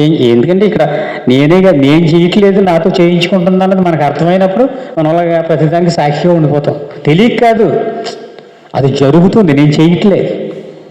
కర్తకే కర్మకి తేడా, కర్మకి క్రియకి కర్తకే ఈ మూడింటికి తేడా తెలుసుకుంటే తెలిసిపోతుంది. కర్త చేసేవాడు, కర్మ చేసేది, క్రియ జరిగేది, ఇది జరుగుతుంది అన్నప్పుడు సాక్షితత్వం అనేది వచ్చేస్తుంది. అప్పుడు అదే భగవంతత్వం. అప్పుడు నీకు ఒకళ్ళు కొట్టేసుకున్నా నీకు సంబంధం ఉండదు, ఒకళ్ళిద్దరు ముద్దులు పెట్టుకున్నా సంబంధం ఉండదు. ఏం జరుగుతున్నా అది జరుగుతుంది, నీకు సంబంధం ఉండదు. ఇంకా లేదంటే అంతకుముందు దానికి మనం రియాక్ట్ అయిపోతూ ఉంటాం. అది ఎందుకు అలా జరుగుతుంది అని మనలో మనం ఆలోచించుకుంటే దాని గురించి తెలిసేసుకోవాలని ఇబ్బంది పడిపోతూ ఉంటాం. మీకు ఎప్పుడైతే సాక్షితత్వం అది ఏర్పడిందో ఆటోమేటిక్గా మీలో భగవంతత్వం అంటే ఏంటి? మీరు ప్రతిదాని పట్ల సాక్షిగా ఉండడం, సేవాభావంతో ఉండడం, పని చేసి ఫలితాన్ని ఆశించకపోవడం వస్తుంది. అది ఖచ్చితంగా ఇక్కడ బయట ఎలా ఉంటుందంటే బంగారు సంఖ్యలు ఇనప సంఖ్యలు అంటారు కదా. పాపం చేస్తే బంగారు సంఖ్యలు రోగాలు వస్తాయి, పుణ్యం చేస్తే భోగాలు వస్తాయి. పిరమిడ్ సొసైటీలో భోగాలను వదిలించుకోవాలి, పాపాలు ఎలాగే చేయలేదు, పుణ్యాన్ని కూడా వదిలించుకోగలగాలి. అప్పుడు నువ్వు భగవంతుడు అవుతావు. లాభాన్ని కూడా వదలగలగాలి. అప్పుడు సంసార ధర్మంలోంచి, సంసార బంధంలోంచి, సంసారంలోంచి కాదు, సరిగా అర్థం చేసుకోవాలి ఈ లైన్ మీరు. సంసారంలోంచి బయటపడటం వేరు, మీరు ఎప్పుడు చూడండి, ఇంట్లో చిన్న పిల్లోడు ఉన్నాడు, వాడు ఇంట్లోనే ఉంటాడు, వాడు బంధాల్లో ఒక్కడే. అదే తండ్రి ఉంటాడు, ఆడింట్లో ఉన్నవాడికి ఉన్న భయం చిన్నపిల్లడికి ఉంటుందా? ఆడికి ఇల్లు ఏం జరుగుతుంది, ఇంటి కరెంటు బిల్లు కట్టాలా, ఇల్లు అప్పు చేసి కట్టిన లోన్ కట్టాలా, దీన్ని పెయింట్లు వేయించాలా, ఈ ఆలోచనలు వాడికి ఏముండవు. ఆడ ఆనందంగానే ఉంటాడు. అంటే ఇంట్లో మనం ఉండడం వేరు, మనలో ఇల్లు ఉండడం వేరు. మనం ఎక్కడికి వెళ్ళినా మనకి ఇల్లు గ్యాప్ వచ్చేస్తూ ఉంటుంది. ఇంటికాడల్లో ఆడికి ఇది చెప్పేం లేదా, బయటికి వెళ్ళినా కూడా. అంటే ఏంటి, మన లోపల ఇల్లు ఉంది, ఇంట్లో మనం ఉండట్లేదు. తీరా ఇంట్లోకి వెళ్ళి పడుకున్నా కానీ బయట ఏ గుర్తు వస్తూ ఉంటే ఇంట్లో నిద్రపడదు ఆడిగట్టిన ఇల్లే. అంటే ఏంటి, సంసారంలో ఇరుక్కోవడం అంటారు. అది చెప్తారు. ఈ ఫోన్ ఉంది, ఫోను నేనా, ఫోను నాదా, నేను నాదే అనేది అర్థం కాలేదనుకో, ఆ కన్ఫ్యూజన్ కొన్ని విషయాలకి నాకు ధ్యానంలో రాని క్రితం బ్రెయిన్కి మైండ్కి డిఫరెన్స్ తెలియదు. బ్రెయిన్కి మైండ్కి అంటే మనసుకి మెదడుకి డిఫరెంట్ తెలియదు. అది తెలియనప్పుడు ఏమవుతుందంటే జీవం అంటే ఏంటో కూడా తెలీదు. ఏదో ఎవడో చెప్తాడు దేవుడు అంటే హిందూ ధర్మంలో పుట్టాను కాబట్టి రాముడు దేవుడు అంటే రాముడు దేవుడు కావాల్సి అనుకోవడమే. ఆడికి అవునా కాదా నాకెలా తెలుస్తుంది, అనుభవం ఏది. అలాగే ఎవరేం చెప్తే అయ్యే వాస్తవాలు అనుకోవడం తప్ప, నమ్మకాలే వాస్తవాలు అనుకోవడం తప్ప అసలు వాస్తవాలు తెలియదు. మనిషి వాస్తవానికి దగ్గరగా ఉండాలని నమ్మకాలకు దగ్గరగా ఉంటారా? నమ్మకాలు మారిపోతూ ఉంటాయి, వాస్తవాలు మారవు. మీకు వాస్తవానికి నమ్మకానికి డిఫరెన్స్ ఎప్పుడు తెలుస్తుంది? మనం చూడండి, ధ్యానానికి ముందు నమ్మకాలు ఎలా ఉండి, ధ్యానం చేసే కానీ నమ్మకాలు ఎలా ఉన్నాయి. అదే మీరు సజ్జన సాంగత్యం చేసి ధ్యాన ప్రజలను అన్ని చోట్లకి తిరుగుతున్నారు అనుకో, మీ అవగాహన మారిపోద్ది. హిమాలయస్ వెళ్ళారు ఎవరైనా? మీరు వెళ్ళారా? మొత్తం ఒక్కొక్క ప్రాంతానికి వెళ్తే మీకు ఒక్కొక్క జ్ఞానం అందిస్తూ ఉంటారు గురువులు. అందుకే తిరగాలి. ఎంత అలా తిరగాలంటే, మన ఈ పలానా వయసు వచ్చిన తర్వాత వానప్రస్థానికి వెళ్ళిపోతారంటారు చూసారా, అలాగే. ఎందుకంటే ఇప్పుడు మీరు వానప్రస్థానికి వెళ్ళడానికి బయట ఫారెస్ట్లు గట్ట లేవు. ఎందుకు అలాగా పిరమిడ్ సొసైటీలో తిరగడమే మీ వానప్రస్థానం. ఎతికేయాలి మొత్తం, గూగుల్ తీసుకోవడం నెట్ ఎన్ని పిరమిడ్లు ఉన్నాయి. ప్రతి పిరమిడ్ని, ఒక్కో పిరమిడ్ ఒక్కో ప్రత్యేకత. ఇంకో ఈ ఉదయం చెప్తున్నారు ఈయన, వేద వ్యాస వశిష్ఠ పిరమిడ్. ఎందుకు అలా పెట్టారంటే, మీరు గమనించండి, రాముడి కాలంలో జ్ఞానం వేరు, కృష్ణుడి కాలంలో జ్ఞానం వేరు. రాముడు ఏం చెప్పాడంటే ఎవరైనా ఏమైనా చెప్పగలరా? రాముడు ఏం చెప్పాడంటేనే ఏం చెప్పాడు రాముడు. కృష్ణుడు ఏం చెప్పాడంటే గంటలు గంటలు చెప్తారు. ఎందుకంటే భగవద్గీత ఉంది కదా, అందులో ఏ శ్లోకం తీసుకున్నా కానీ గంట అది మనకి దాన్ని ఎక్స్ప్లెయిన్ చేస్తేనే. రాముడు ఏం చెప్పాడు, రాముడు దేవుడు అందరూ అన్నాం ఇంకా అలా చూస్తాం. రాముడు ఏం చెప్పాడు ఎవరినైనా చెప్పానండి. ఇంతకాలం నుంచి రామభూమి, రామ జన్మభూమి, ఇంతమంది రాముడు గురించి భక్తిగా ఉంటారు కదా. రాముడు ఏం చెప్పాడంటే, ఆయన ఏమి మెసేజ్లు ఇవ్వలేదు. ఆయన గురువుగారు చెప్తారు, ఆయన జీవించిన జీవన విధానమే ధర్మం అంటాడు. ఆయన నడవడిక. కొంతమంది ఏం చెప్పక్కర్లే, వాళ్ళు నడుస్తుంటేనే ధర్మం. వాళ్ళ జీవన విధానమే ధర్మం, వాళ్ళు జీవించిన జీవన విధానమే ధర్మం. రమణ మహర్షి వీళ్ళందరూ ఏంటి, వాళ్ళు ఏమి చెప్పలేదు, కానీ వాళ్ళ నడవడిక. ఆ తత్వాన్ని అర్థం చేసుకోవాలంటే మనం చాలా సాధకులు, ఇంకా పత్రిజీ గారు మాటలతో కొన్ని చెప్పారు. కృష్ణుడు భగవద్గీత చెప్పాడు. కృష్ణుడిని అర్థం చేసుకోవడం ఈజీ అవుతుంది. మీకు ఎప్పుడైనా తీసుకోండి, కృష్ణుడైనా రాముడైనా అప్డేట్ అంటారు కదా, మనం మొబైల్స్లో ఫీచర్స్ ఎలా ఉంటాయో టెక్నాలజీ, ఒకప్పుడు పంచులు కట్టుకున్న ఫ్యాంట్లు వేసుకున్నామా, నెక్స్ట్కి ఏమవుతుందో అంటే అప్డేట్ అంటారు కదా. సో రాముడి కాలంలో ఆ యుగ ధర్మం ప్రకారం ఆయన, తర్వాత కృష్ణుడి యుగ ధర్మం ప్రకారం కృష్ణుడు, ఇప్పుడు తర్వాత ఓషో, మధ్యలో ఇంకా చాలామంది ఉన్నారు. అలా చెప్పుకుంటూ పోతే ఒక గురువు తర్వాత ఒక గురువు, ఒక గురువు తర్వాత భూమి మీద ఎప్పుడు ధర్మాన్ని సంస్థాపన రక్షించడానికి ఏదో ఒక గురువు ఉంటానే ఉంటారు. ఓషోకి కొనసాగింపే పత్రిజీ. మీరు ఎప్పుడైనా గమనించండి, పత్రిజీ ఎన్లైటైన్మెంట్ అయ్యి ధ్యాన ప్రచారం మొదలుపెట్టిన సంవత్సరం, ఓషో మహానిర్వాణం చెందిన సంవత్సరం ఒకటే. ఆయన బాడీ వదిలేసాడు. ఎందుకంటే ఒక మనిషి, మనం చూడండి, ఒక వస్తువుని కొంత దూరం తీసుకెళ్ళకపోతున్నాం, ఇంకొకటి భుజం ఎలా మార్చుకుంటామో, ధర్మాన్ని మనకు రాముడి కాలం నుంచి తెలుసు. కానీ అంతకుముందు యుగం కూడా సత్యయుగం. ఎప్పుడు కూడా ధర్మాన్ని కాపాడడానికి భూమి మీద భగవంతుడు ఏదో ఒక రూపంలో ఉంటాడు, మనం చూడలేం అంతే. ఇప్పటికీ పత్రిజీ ఒకడు భూమి మీద జీవించడం చాలామంది తెలియదు, తెలుసా? మనకు ఆశ్చర్యం వేస్తుంటుంది అలాంటి వ్యక్తి నాకు ఇప్పటికే ఆశ్చర్యం వేస్తుంది, అలాంటి వ్యక్తి భూమి మీద ఎలా ఉన్నాడంటే ఎందుకంటే అలాంటి వ్యక్తిని నేను ఇంకొకటి చూడలేదు పత్రిజీలు అంటుండే. అది ఎలా సాధ్యం? 10 రూపాయలు లేకపోతే ఎలా బతకాలో తెలియని పరిస్థితులు. ఇప్పుడు పరిస్థితులు ఎలా ఉన్నాయి? బయట తిరుపతి వెళ్ళాలంటే 500 కాంతం జేబులో లేకపోతే తిరుపతి వెళ్ళలేం. అలాంటిది జేబులో 1 రూపాయి లేకుండా డబ్బులు ఉండి చేయడం వేరే సంగతి. ఆయన ఎన్ని సొసైటీలు, పోనీ అధికారం ఉందా? గవర్నమెంట్ ఏమన్నా ఆయన చేతిలో ఉందా? డబ్బులు లేకపోతే ఏమీ లేదు. ఎన్ని సొసైటీలు! ఇవాళ మీరు 35,000 కేంద్రాలు, పిరమిడ్ కేంద్రాలు 35,000 కేంద్రాలు వరల్డ్ వైడ్.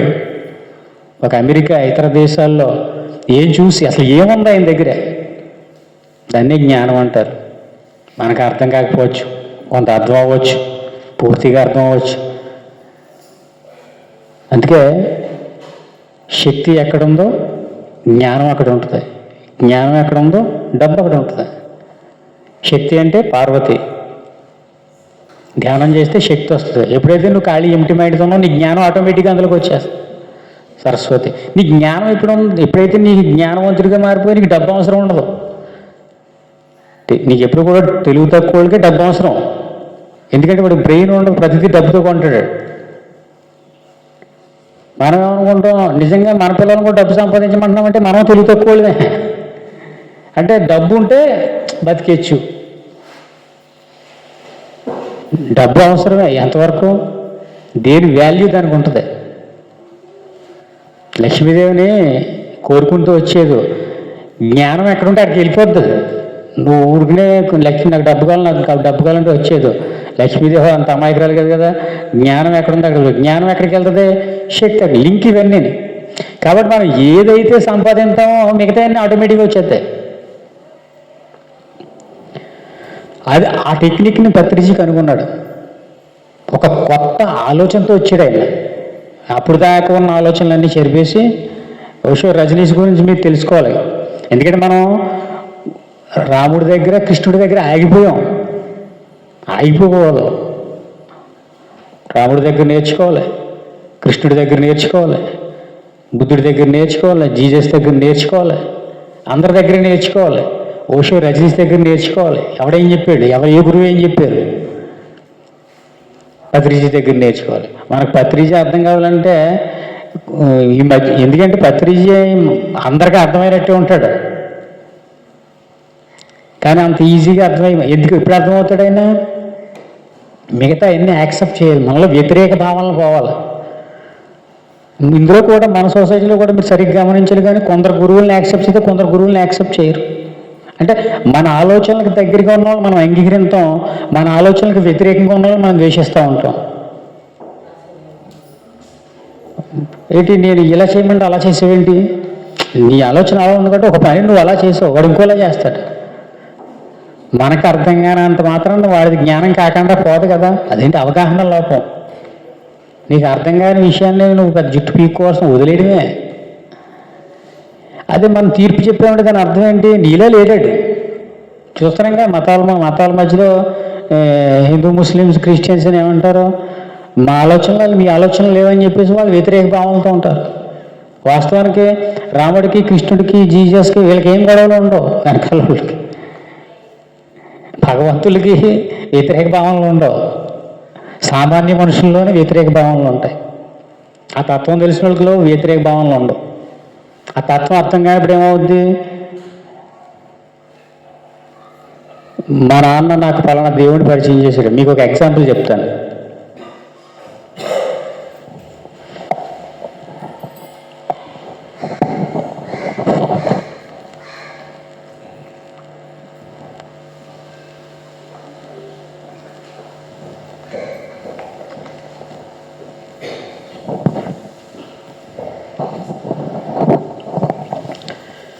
ఒక ఆయన పూజలు పునస్కారాలు యజ్ఞాలు యాగాలు బాగా చేసేవాడట. ఆయనకు 3 కొడుకులు. తండ్రి ఏం చెప్తే చేతులు కట్టుకుని వినయంగా అక్కడ నిలబడి చూసేవారు. ఆయన యాగం చేస్తుంటే ఒక పిల్లిని పెంచుకునేవాడంట. ఆ పిల్లి ఈయన యాగం చేస్తుంటే మధ్యలోకి అలవాటు పడ్డ పిల్లి కదా, దానికి యాగం అని ఏం తెలుస్తుంది, ఒళ్ళోకి ఎక్కేస్తుంటుంది. ఆయన ఒళ్ళోకి వచ్చి కూర్చుండేదంట. అప్పుడు పంతుల్లో వాళ్ళందరూ వచ్చి అక్కడే మొత్తం యజ్ఞం జరుగుతుంది కానీ కొడుకుని పిలిచి ఎవరే బాబు ఆ పిల్లిని స్తంభానికి కట్టేయండి యజ్ఞం పూర్తి చేసేవాడు. కొంతకాలానికి ఆయన మరణించాడు. మరి ఆనవాయి ఉంది కదా, మా నాన్న చేసాడు. ఈయన కూడా పూజలు మొదలుపెట్టారంట. ఇలా కూడా పూజలు మొదలుపెట్టి యజ్ఞాలు యాగాలు అన్నీ చేస్తారంట. పంతులు గారిని పిలిచి సమానం అంటే చెప్తారు కదా పంతులు గారు, లై తీసుకురండి ఇది తీసుకురండి అని అన్నీ తీసుకొచ్చిన తర్వాత అంతా ఓకేనా అన్నారంట. అందులో కొడుకులు వేసినానంట, ఏమంటే పిల్లి లేదంటున్నాడంట. పంతులు గారికి అర్థం కదా, పిల్లి లేదు, పిల్లి ఎందుకు యజ్ఞానికి యాగానికి అనుకుంటున్నాడంట. ఎందుకని అడిగితే మళ్ళీ మన్నాడు మనం పిల్లడం. మొబైల్ స్విచ్ ఆఫ్ చేశాడు అమ్మా, సైలెంట్లో పెట్టాను. పిల్లి ఎందుకని చెప్పేసి అనుకున్నాడంట. గట్టిగా పంతులు కూడా మనకు గట్టిగా మాట్లాడాం అనుకో, దేవుణ్ణే మార్చేస్తాం. పంతులు ఎంత మనకు నచ్చకపోతే యేసుప్రభు ఫోటో తీసేసి రాముడు పెట్టేస్తాం, రాముడు ఫోటో తీసి యేసుప్రభు పెట్టేస్తాం. దేవుడు కూడా మనం చెప్పినట్టు ఇంటి దేవుడు కానీ లేకపోతే ఆడదేవుడు ఎక్కడవుతాడు. భగవంతుడు కూడా మన ఆలోచనలకు అనుకూలంగా ఉండాలి. అలాంటి పంతులు ఎంత ఎందుకు వచ్చిన తనలో ఇప్పుడు నా పక్కన ఏం కొట్టుకోవడం ఎందుకని చెప్పి పిల్లిని తీసిరండి అన్నాడట. వాళ్ళు ఏం చెప్తే అలా అన్నాడంటే ఆడే మన పంతులు. ఆ పంతులు గారు ఉంటేనే పెళ్ళి అవుద్ది, ఆ మాస్టర్ గారు ఉంటేనే పెళ్ళి అవుద్ది, లేకపోతే అవుతుంది. ఎందుకంటే ఆ గురువులు కూడా మన కంట్రోల్లో ఉండాలి. అహం అలా ఉంటుంది మనకి. మన అహం ఎలా ఉంటుందంటే గురువు కూడా ఒకసారి పెద్ద వింత ఏంటంటే 2012లో పత్రిజీ గారు ఆడపిల్ల ఎవరో పక్క కూర్చుందని చాలామంది ధ్యానంలో వెనక్కి వెళ్ళిపోయారు. అంటే గురువు పక్కన ఆడపిల్ల కూర్చుంటే వెనక్కి పోయాడు అంటే వాళ్ళు ఏ స్టేజ్లో లెక్క పెట్టండి. అంటే గురువు వాళ్ళకి అనుకూలంగా లేడు. మీకు అర్థమైందా? అప్పుడు పిల్లిని తీసుకొస్తే తర్వాత అర్థం చేసుకోవడం, ఆయన పట్టించుకోవడం అన్నీ మీకు తెలిసినాయే. పంతులను అడిగాను. తర్వాత అంటే ఏమి లేదు, పెళ్ళిని తీసుకొచ్చి అంత అమ్మాన్ని కట్టేసి యజ్ఞం పూర్తి చేయండి అంటారంట. అలా అయిపోయినాయి మన సాంప్రదాయాలు అన్నీ. ఈరోజు మన సాంప్రదాయాలు ఎలాగైపోయినాయి, గడపలకు రంగులు, గడపకి పసుపు రాసేవారు. ఎందుకు రాసేవారు? బ్యాక్టీరియా రాకూడదే సాంప్రదాయం ఉండేది దానికి రంగు. ఈ పెళ్ళిని తీసుకొచ్చినట్టు ఇవన్నీ అంటే అవి ఉండి కదా అని తీసుకురావడం తప్ప దాని అవసరం ఏంటో దాని అంతరార్థం ఏంటో మనకు తెలియదు. ఏదో సాంప్రదాయంగా వస్తుంది చెయ్యండి అన్నట్టుగా. అప్పుడు అంటే ఒక గొర్రెల మంద అంటారు కదా, ఎప్పుడైనా విన్నారు? గొర్రెల మంద, గొర్రెలకు బ్రెయిన్ ఉండదు. ఒక గొర్రె ఏం చేస్తే మిగతా గొర్రెలన్నీ అయ్యే చేస్తే కనీసం ఆలోచించే శక్తి ఉండదు వాటికి. అంటే కావాలి అక్కడ గొర్రెలు వెళ్తుంటే కర్ర అడ్డెట్టాడంట. కర్ర అడ్డుంది కదా, ఒక గొర్రె దూకిందంట, కర్ర తీసేసాడంటాడు. ఏదో అడ్డు వచ్చిందని కర్ర అడ్డెట్టు గొర్రె దూకింది, కర్ర తీసేసాడు వెళ్ళిపోతున్నాడు. వెనకాల గొర్రెలు ఏం చేస్తే దూకుతున్నాయి అంట, దూకుతున్నాడు. ఓతే ఎందుకు దూకుతున్నాయి అడిగే తెలియదు, పెట్టినోడికే తెలియదు అంటే ఎందుకు దూకుతున్నాయో. అలాగా ఫాలో అవడం అంటే తత్వం తెలుసుకోవడం కాదు. మా నాన్న ఏదో చేసాడు, మా అమ్మ ఏదో చేసింది, లేకపోతే మా ఫ్రెండ్, మా ఊళ్ళో అలా జరుగుతుంది, మా ఆనవాయేది. ఒక ఫాలో అయిపోవడం. గొర్రెల మంది అన్నారు కదా, ఆలోచించి బ్రెయిన్ లేని వాళ్ళు ఉంటారు. మీకు తెలుసా, మీకు భూమి మీద 90% బ్రెయిన్ లేని వాళ్ళు ఉంటారు. వాళ్ళకి మీరు చెప్పినా కూడా అర్థం కాదు. వాడు ఏదైతే నమ్మాడో అదే వాస్తవం, వాడి నమ్మకమే వాస్తవం. వాడు 2 ఏళ్ళు 6 అని చిన్నప్పటి నుంచి చెప్పాడు. మనం వెళ్ళి 2 ఏళ్ళు 4 అని ఒప్పుకోడాడు. నాకు చిన్నప్పటి నుంచి 2 ఏళ్ళు 6 అని చెప్పారు. 6 అది నాలుగంటే శశి మీద, కానీ సత్యం ఒకటి ఉంటుంది కదా, అందరికీ కలిసి సత్యం ఉంటుంది కదా, ఎప్పుడు ఉన్నదే. అదే అది నమ్మకాల్లో ఉన్న వాళ్ళు వాస్తవాన్ని చూడలేరు. అందుకే నమ్మక వ్యవస్థను మార్చుకోవాలి. ఎలా మార్చుకోవాలి? సులువుగా, తేలికగా, ధర్మంగా. అది మన చేతిలోనే ఉంటుంది. మన సజ్జన సాంగత్యం, మనం చదివే పుస్తకాలు, ఇవన్నీ కూడా మన చేతుల్లోనే ఉంటాయి. మళ్ళీ ఎవరో చేంజ్ చేయాలి మన జీవితాన్ని. నీ జీవితం నీ చేతిలో ఉంది. సేతు మహాశయుడు మాట చెప్తాడు, మీరు ఈ క్షణంలో తీసుకునే నిర్ణయం వలన మీ గత జన్మ కర్మలన్నీ కొట్టివేయబడతాయి అంటాడు. క్లాప్స్ కొట్టాలి గట్టిగానే.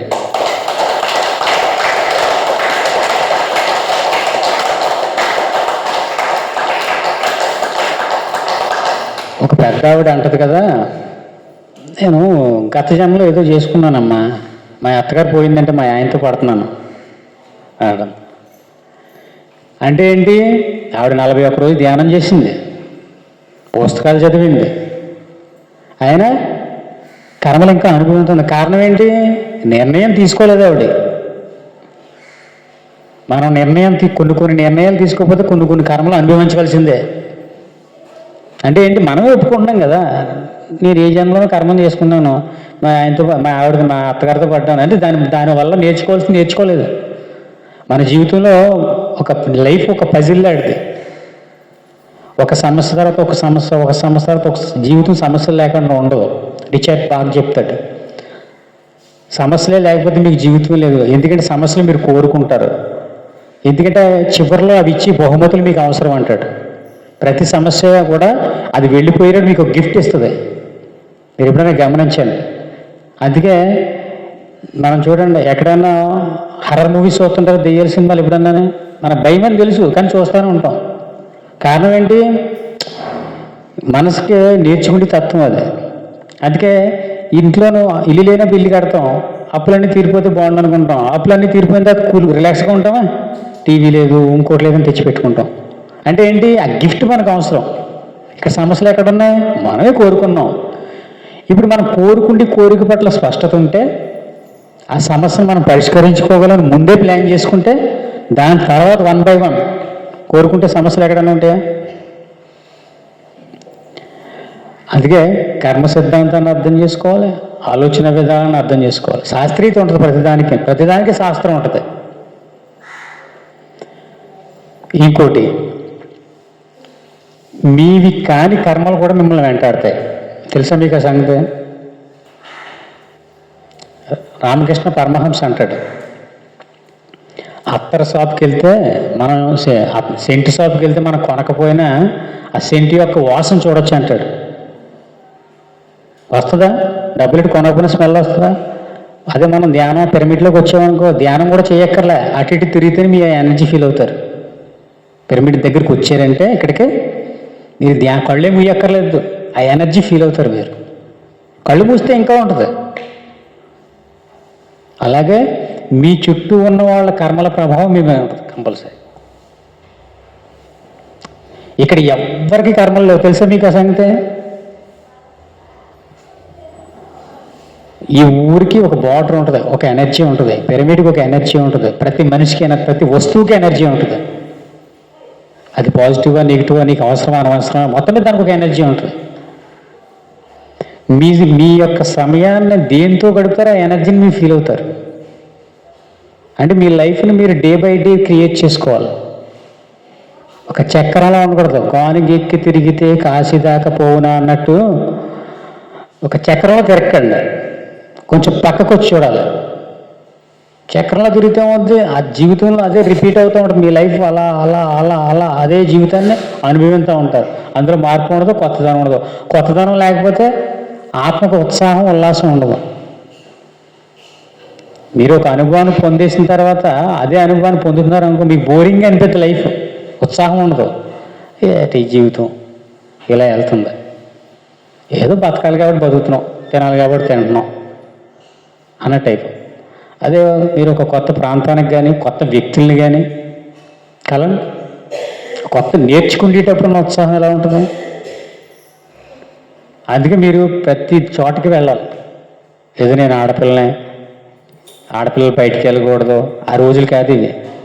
ఇవాళ చూడండి బయట ఆడపిల్ల అసలు నిజంగా మీ శక్తి మీకు తెలిస్తే మీరు ఇలా కూర్చోలేరు కూడా.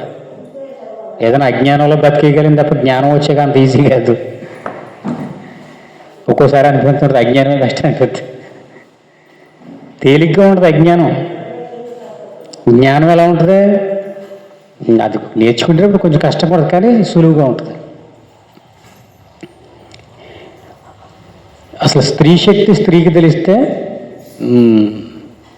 అసలు ఆ సమస్య ఏం కాదు. ఒక గ్రంథంలో రాశారు ఏమనంటే పురుషుడు మూలాధార చక్రానికి సంబంధించిన స్త్రీ ఏంటంటే సహస్రారు కాదు, విశుద్ధ చక్రం దగ్గర ఆగిపోయారంట ఆడవాడు. విశుద్ధ చక్రం దగ్గర ఆగిపోయారట. విశుద్ధ చక్రం దాకా చాలా స్పీడ్గా వెళ్ళిపోతారు వీళ్ళు. పురుషుడు స్వాధ్యాయం దగ్గరికి వెళ్ళిన తర్వాత మూడో చక్రం దగ్గరికి వెళ్ళిన తర్వాత పురుషుడు ఆగిపోతాడు. అక్కడి నుంచి ముందుకు వెళ్ళడం ఒప్పుకోడు. స్వాదిష్టాన చక్రం నుంచి. స్త్రీ ఏంటి? విశుద్ధ చక్రం అక్కడి నుంచి దాటారంటే అయిపోయింది ఆఖరి జన్మ. నేను నాదేం పట్టుకుని కూర్చుంటారు, మాట్లాడరు. అన్నీ తెలుస్తాయి కానీ స్త్రీలు మాట్లాడరు. ఎందుకంటే మాట్లాడితే ఏమవుతుందంటే వాళ్ళకున్న కంఫర్ట్ పోద్ది. వాళ్ళ భయం ఏంటంటే ఆల్రెడీ సౌకర్యవంతమైన జీవనాన్ని గడుపుతున్నాం, ఈ సౌకర్యం చాలు. కొన్ని నిజాలు చెప్పడం, మనం మాట్లాడడం వల్ల ఎటువంటి ఇబ్బందులు ఎదుర్కోవాల్సి వద్దు. ఎందుకంటే స్త్రీని పురుషుడు సొసైటీ అంత ఈజీగా ఒప్పుకోదు కదా. అన్నీ తెలిసినప్పటికీ ఇప్పుడు చూడండి ఎంతమంది యోగులు ఉంటారు. యోగులు అందరూ మగవాళ్ళు ఉంటారు, ఆడవాళ్ళు ఉంటారు ఎక్కువ.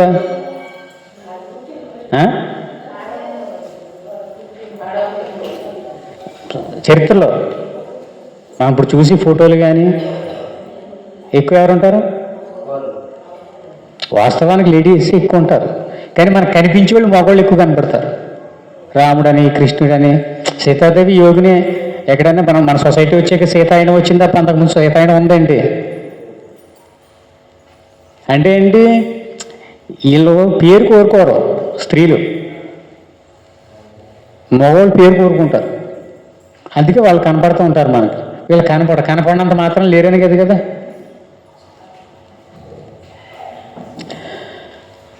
ఆ విశుద్ధ చక్రం దాటి సత్యాన్ని బోధింటే ఇప్పుడు వీళ్ళు, ఎందుకంటే స్త్రీ బయటికి వెళ్ళకపోతే పురుషుడు వెళ్ళలేడు.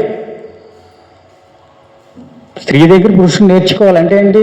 స్త్రీ బయటికి సత్యాన్ని బోధించిందనుకో వాళ్ళని పట్టుకుని వీళ్ళు వెళ్ళిపోవచ్చు. స్త్రీ ఇంట్లో కూర్చుందనుకో తను పోషించినాక ఈ జాబ్ చేయవలసి అవుతుంది. ఏమైంది అక్కడ? దీనికి ఒక ఎగ్జాంపుల్ చెప్తాను. భార్యాభర్తల బంధం ఎలా ఉంటుందంటే మంచి విచిత్రంగా ఉంటుంది. ఒక ఆవుకు తోడగట్టి మెళ్ళను తీసుకెళ్తున్నాడంట. తీసుకెళ్తుంటే గురువుగారికి డౌట్ వచ్చిందండి. ఎలా ఏమయ్యా ఆవు నిన్ను తీసుకెళ్తుందా, నిన్ను ఆవు తీసుకెళ్తుందా అని అడిగాడంట. ఈడన్నాడంట, నీకేమన్నా కళ్ళు దొబ్బులు ఏంటి, కళ్ళు కనిపించట్లేదా, ఆవుకు నేను తోడగట్టి నేనే తీసుకెళ్తున్నాను అన్నాడంట. గురువుగారు అన్నాడంట, నువ్వే తీసుకెళ్తున్నావు అన్నాడంట. నేనే తీసుకెళ్తున్నాను అన్నాడంట. మెళ్ళను తాడు ఇలా ఇప్పాడంట. ఆవు పారిపోతుందంట. ఆవు వెనకాల ఇరు పడిగెట్టాడు. భార్య భర్త స్టోరీ ఎలా ఉంటుంది అనమాట.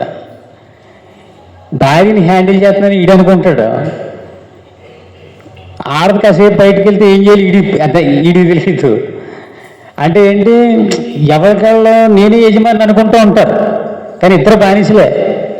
జ్ఞానం లేకపోతే, అదే జ్ఞానం ఉంటే దానికి తోడు కట్టాల్సిన అవసరం లేదు. అదే ఆడ వెంకలు అవుతాయి. నిజంగా నీలో ప్రేమతత్వం ఉంటే నువ్వు తోడే కట్టక్కర్లా, మెల్ల తోడలేకపోతే వెనకాల వచ్చేద్దు. ఎందుకంటే దానికి ఆనందం కావాలి కదా, మీరు ఇచ్చి ప్రేమ కావాలి, దానికోసం వచ్చేద్ది. ఇక్కడ ఏమైందంటే మనం ఇలా అయిపోయిన పరిస్థితి. భరించడం, ప్రేమతో సాగాల్సిన కార్యక్రమాలను భరించిస్తే స్థాయికి వెళ్ళిపోయినాయి. ఎందుకంటే అక్కడి నుంచి ముందుకు వెళ్ళగలదో తెలియదు. ఎవరైనానే పెళ్లి చేసుకుంటే పెళ్లి చేసేటంటే 100 పెళ్ళిళ్ళు చేసాడని గొప్పగా చెప్పుకుంటాడు, కానీ ఒక 100 జంటలు ఎడగొట్టానని ఎవడన్నా గొప్పగా చెప్పుకుంటాడు. ఒకవేళ చెప్పుకుంటే మాత్రం మనం ఒప్పుకుంటామా?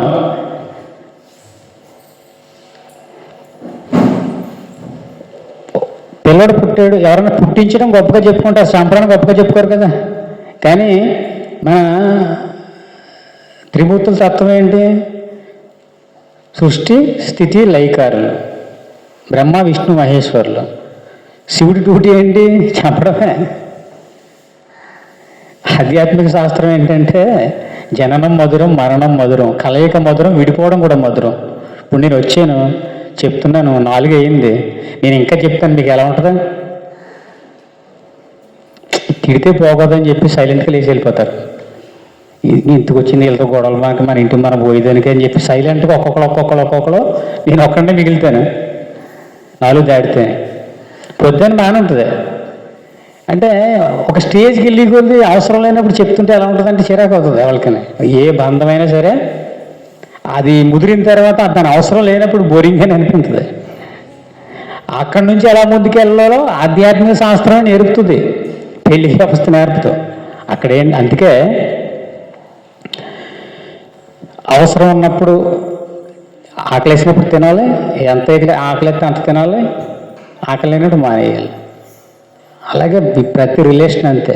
ఒక శృంగార శాస్త్రం కావచ్చు, లేకపోతే ఒక ఆధ్యాత్మిక శాస్త్రం కావచ్చు, ఏదైనా తీసుకోండి, ఒక వ్యాపారం కావచ్చు, ప్రతిదానికి లిమిటేషన్ ఉంటుంది. ఇది ఎంతవరకు అవసరం, దాన్నే మధ్య మార్గం అంటారు. బ్రహ్మచర్యం అంటే అదే. బ్రహ్మచర్యం అంటే మనకు చెప్పినట్టుగా భార్యను వదిలేసి దూరంగా ఉండడం, భర్తను వదిలేసి దూరంగా ఉండడం, మనకు కావాలని తెలిసి కూడా బలవంతంగా ఆగిపోవడం బ్రహ్మచర్యం అనిపించుకోదు. నువ్వు ఆనందంగా జీవించాలి. ఎందుకంటే ఈ భూమి మీద నువ్వు ఆనందంగా జీవించడానికి వచ్చావు. నువ్వు ధ్యానంలో కూర్చున్నప్పుడు నీ అంతరాత్మ ఏం చెప్తుంది అదే చేయాలి. దీన్నే భగవద్గీతలో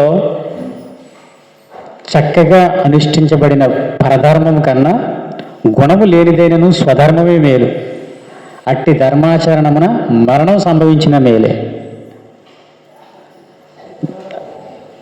ఎవరో గొప్పగా జీవించేవాడు గొప్పగా చెప్పేసేటందుకు దానికంటే నీ గుణం ఏం చెప్తుంది, నీ అంతరాత్మ ఏం చెప్తుంది అదే మేను. ఇది ఆల్రెడీ కృష్ణుడే చెప్పాడు.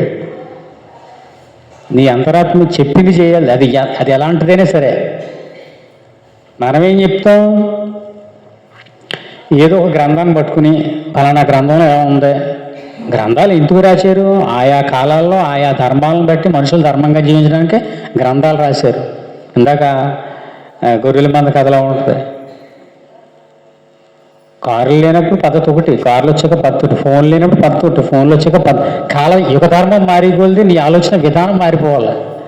అంతేగాని నేను అదే చేస్తానంటే నీ ఇష్టం, నేను ఎవరు కాదంటే ఇక్కడ అదే చేసుకోవచ్చు. కానీ అదే ధర్మం అనకూడదు, అదే సత్యం అనకూడదు.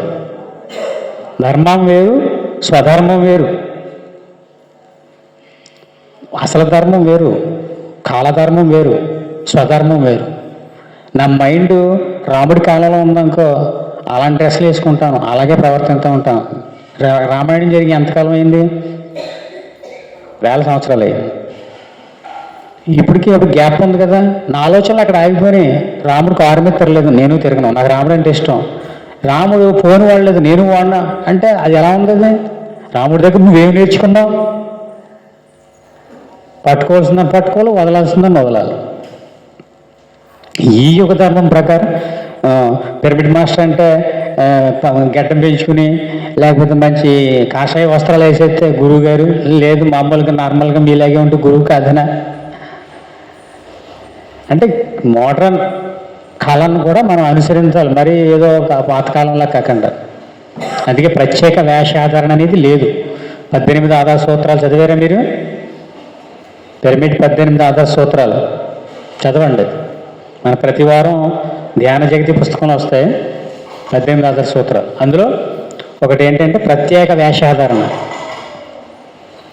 అంటే స్పెషల్గా ఊరికనే ఈ డ్రెస్ వేసుకుంటే, ఎందుకంటే ఈ ఆధ్యాత్మికత అనేది రంగులను బట్టి ఉంటుంది కదా, అది ఇష్టం లేదు. మీరు ఎలా ఉండడం నాకు ఇష్టం, మీరు అలా ఉండడం మీకు ఇష్టం.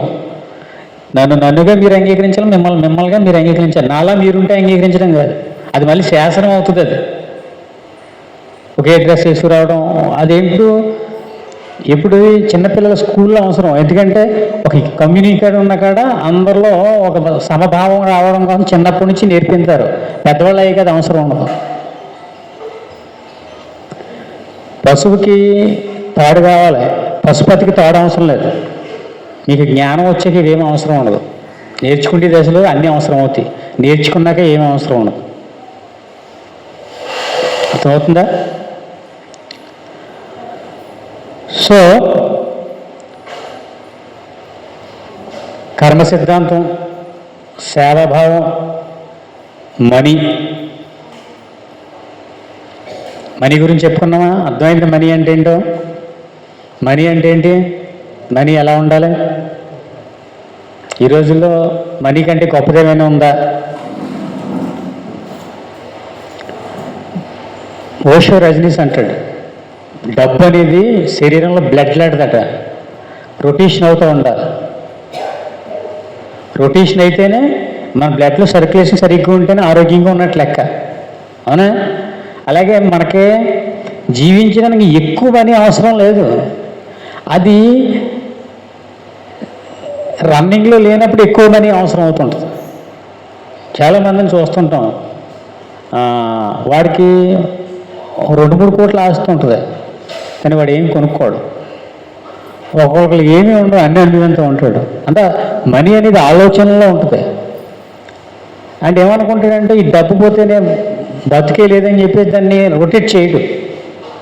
ఏదో సంపాదించానే ఉంటాడు. వాడికి సంపాదన వ్యసనంగా మారిపోద్ది. నేను ఒక ఆయన చూశాను, ఒక ధ్యానంలోకి వచ్చిన కొత్తలోనూ అందరూ ధ్యానం అంటుంటే కొన్ని ఆర్థిక ఇబ్బందులు ఎదుర్కొన్నాను నేను. డబ్బే ఈ ధ్యానం లాభం లేదు, ఏదో వ్యాపారం చేసుకుందాం అని చెప్పేసి వెనక్కి వచ్చేసి ఒక వైశ్యాస్ ఒక ఆయన మా ఊళ్ళో ఉన్నాడు, ఒక చిన్న షాప్ పెట్టి ఫైనాన్స్ చేస్తుంటాడు. ఆయన దగ్గరికి వెళ్ళి తక్కువ వడ్డీకి ఇస్తాడు రూపనరని. ఒక 2 లక్షలు అడిగి చిన్న వ్యాపారం స్టార్ట్ చేద్దామని ఆయన దగ్గరికి వెళ్ళాను. ఆయన ఆ ఊర్లోనే కోటేశ్వరుడు, మొత్తం మా ఊరు మొత్తాన్ని కోటేశ్వరుడు. ఆయనకి ఎందుకు అనిపించింది, నేను వెళ్ళిన తర్వాత ఏమన్నాడు తెలుసా? లోపల కొనుక్కుంటున్నాడు. ఏంటంటే అని అడిగితే, మా పెద్ద అబ్బాయి తీరం లేదు, ఆడికి వచ్చిన డబ్బులు ఏం చేస్తున్నాడో చెప్తలేదు, మన దగ్గర కొన్ని ఉన్నాయి, అయ్యి చెప్తే 1 ఎకరం పొలం కొనుక్కుందాం అని బాధపడుతున్నాడు చెప్పుకుంది. మనమేమనుకున్నాం, ఆడికి ఇంకా బోల్ కోట్లు ఉన్నాయి, కనీసం 1 కోటి రూపాయలు సెటిల్ అవుతుందని మనం అనుకుంటున్నాం. అంత ఉన్నా కానీ ఆడు బాధపడుతున్నాడు. మనమేమో ఆడిని ఇన్స్పిరేషన్గా తీసుకుందామంటే ఆడు బాధపడుతున్నాడు. మన ఆనందంగా ఉంటే పర్లేదు, డబ్బు ఉందని ఆనందంగా ఉంటే ఆయన చూసి ఇన్స్పిరేషన్ తీసుకొచ్చి అసంతృప్తి ఉంది. పేదరికం ఎక్కడ ఉంటుంది? అసంతృప్తిలో పేదరికం ఉంటుంది. పేదరికం అంటే ఏంటి? అసంతృప్తి. నీకుంది, కాళ్ళు ఉన్నాయి, జోళ్ళు లేవనుకుంటే అసంతృప్తే. కాళ్ళు లేనివాడు ఉన్నాడు, నాకు కాళ్ళు అన్న ఉన్నాయి అనుకుంటే అదే ఆధ్యాత్మికత. జోళ్ళు ఉన్నాయి, కొత్త జోళ్ళు లేవని బాధపడడానికి కారణాలు ఎత్తుక్కోవచ్చు మనం. తెలుసా మీకు? బాధ చాలా తేలిగ్గా వచ్చేది, కారణాలు ఎత్తుక్కోవాలి బాధపడడానికి. అలాగే ఆనందపడడానికి కూడా కారణాలు ఎత్తుక్కోవాలి. మీకు సంతోషం కావాలన్నా బాధ కావాలన్నా కారణాలు ఎత్తుక్కోవాలి. ఇటు పక్క చూస్తే పెద్ద బిల్డింగ్ కనపడుతుంది, ఇటు పక్క చూస్తే పాట కనపడుద్ది. బిల్డింగ్ చూసారనుకో బాధ, ఆడుకున్న బిల్డింగ్ నాకు లేదు, నేను అంత బిల్డింగ్ కట్టాలి. పాకలో వాళ్ళు చూసారనుకో ఆనందం, ఆడి మీద నేను బాగానే ఉన్నాను. ఈ 2 ప్రమాదమే. ఈ 2 పట్టించుకోకుండా నీ స్థితిని నువ్వు యాక్సెప్ట్ చేయి. ఎందుకంటే నువ్వు కోరుకున్నది ఇది, ఈ జీవితం. భూమి మీదకి వచ్చేటప్పుడే తల్లిదండ్రులని, మన చుట్టూ ఉన్న వాతావరణాన్ని, ప్రతిదాన్ని మనమే కోరుకుంటాం. వచ్చిన తర్వాత మర్చిపోతాం. పక్కవాడిని చూసి వీళ్ళు అలా లేదు, వాడి భార్య అందంగా ఉంది, వాడికి 10 ఎకరాల పొలం ఉంది, వాడి బిల్డింగ్ బాగుంది, వాడి కారు ఇవన్నీ చూసి బాధపడుతూ ఉంటాం. అదే ధ్యానం చేస్తే ఇవన్నీ నువ్వు ఇంకా ఈజీగా అనుభవించవచ్చు. కళ్ళు మూసుకు కూర్చుంటే భూమి మీద ఉన్నాయా ఆశ్చర్యపోతున్నావు, ఇతర లోకాలకు కూడా వెళ్ళి వచ్చేస్తావు నువ్వు, ట్రాన్స్పోర్ట్ ఛార్జీ కూడా లేకుండా. సాధన మీరు సరిగ్గా చేస్తే ఇతర లోకాలకు కూడా అవలేలకి వెళ్ళి వచ్చేస్తారు, అన్నీ అనుభవించగలుగుతారు. కానీ మనం ఏం చేస్తాం, ఎప్పుడు ఇలా కళ్ళు ఇలా తెరిచి చూస్తూ కూర్చుంటాం. ఇలా చూస్తూ ఉంటే ఎవడో ఎదురు కనపడుతూ ఉంటాయి. ఆ కానీ దాని పట్ల వ్యామోహం పెరుగుతుంది. అందుకే ఎప్పుడు వీలైతే 2 కళ్ళు మూసుకోండి, చక్కని శ్వాస మీద ధ్యాస పెట్టండి. ఆలోచనలో అనుభవాలు ఎంత బాగుంటాయి తెలుసా మీకు? మీరు ఎప్పుడైనా గమనించారు లేదు కానీ, కలగంటారా? కళ్ళలో మనల్ని ఎవరో తవ్వుతున్నట్టు అనిపించదు. ఎలా అనిపించదు? బాబు వీడు మనల్ని లక్ష్మణ రెడ్డి సంతేసిలా ఉన్నాడు అనిపి భయం వేసేస్తాను. మెలకు వస్తే అమ్మయ్య ఇది కలరా బాబు అనిపించదు.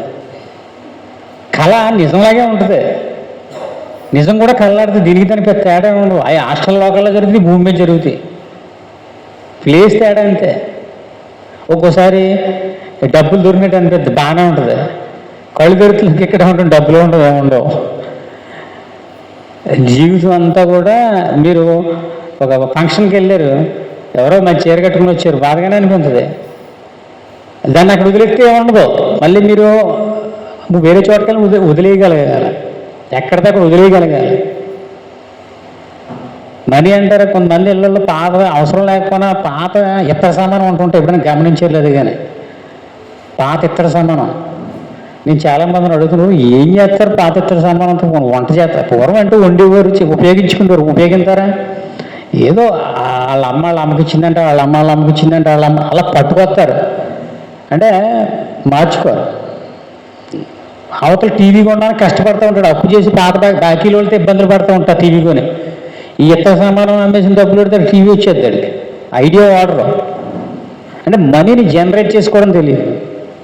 మనకు అనవసరమైన వస్తువుని అవసరమైన వస్తువుగా మార్చుకుంటే పెద్ద ఎక్కువ డబ్బులు అవసరం ఉండదు. మనీని జనరేట్ చేసుకోవాలి. ఒక ఇంట్లో ఉంటారు, ఆ ఇంట్లో మేము చూస్తూ ఉంటాం పల్లెటూరులో అన్నదమ్ముల మధ్య ఎన్నో ఇబ్బందులు ఉంటూ ఉంటాయి. అక్కడి నుంచి బయట పడిపోతే అందరూ బాగా ఉంటారు.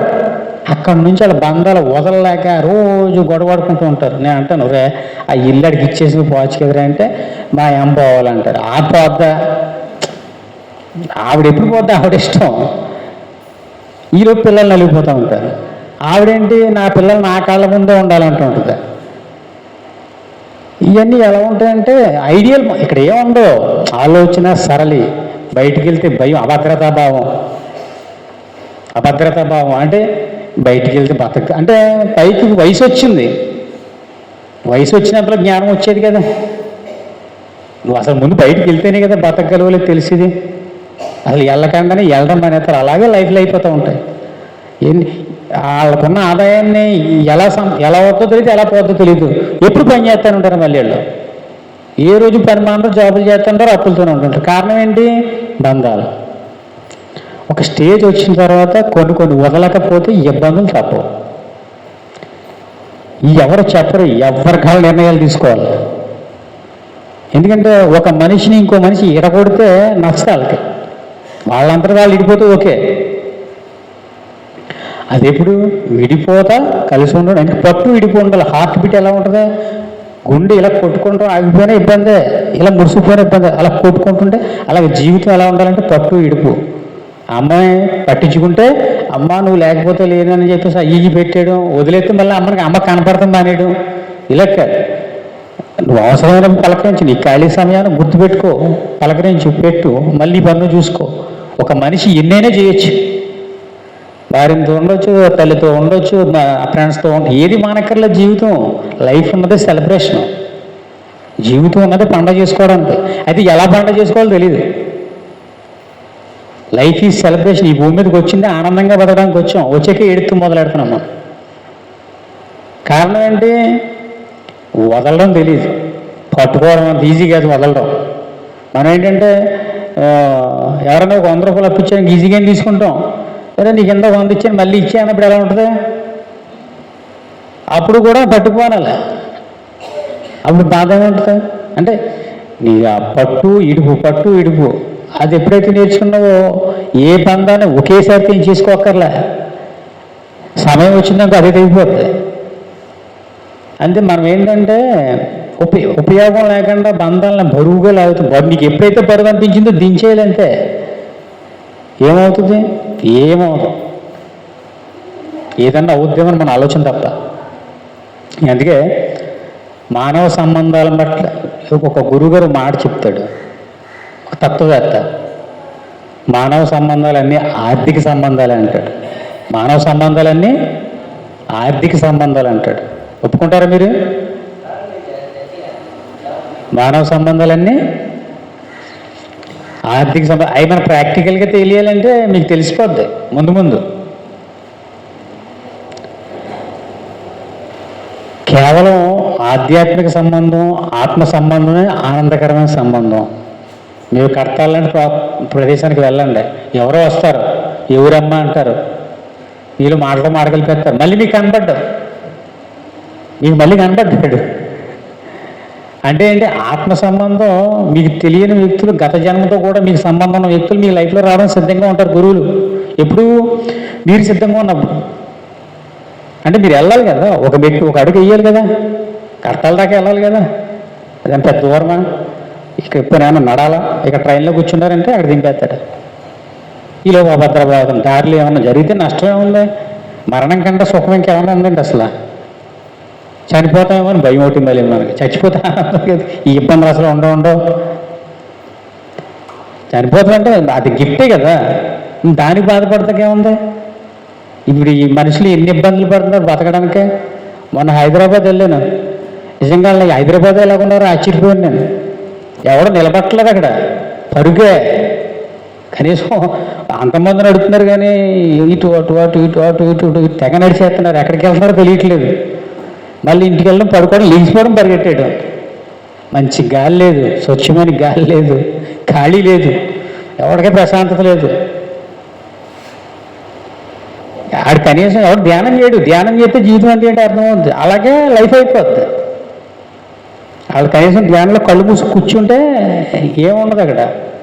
ఇంకా మీరు అదృష్టవంతులు, ధ్యానం అందింది, కళ్ళు మూసి కూర్చుంటున్నారు. అలా మీరు కడతాలు వెళ్ళండి. అసలు మీకు అక్కడ ఎంతమంది వ్యక్తులు పరిచయం అవుతారో.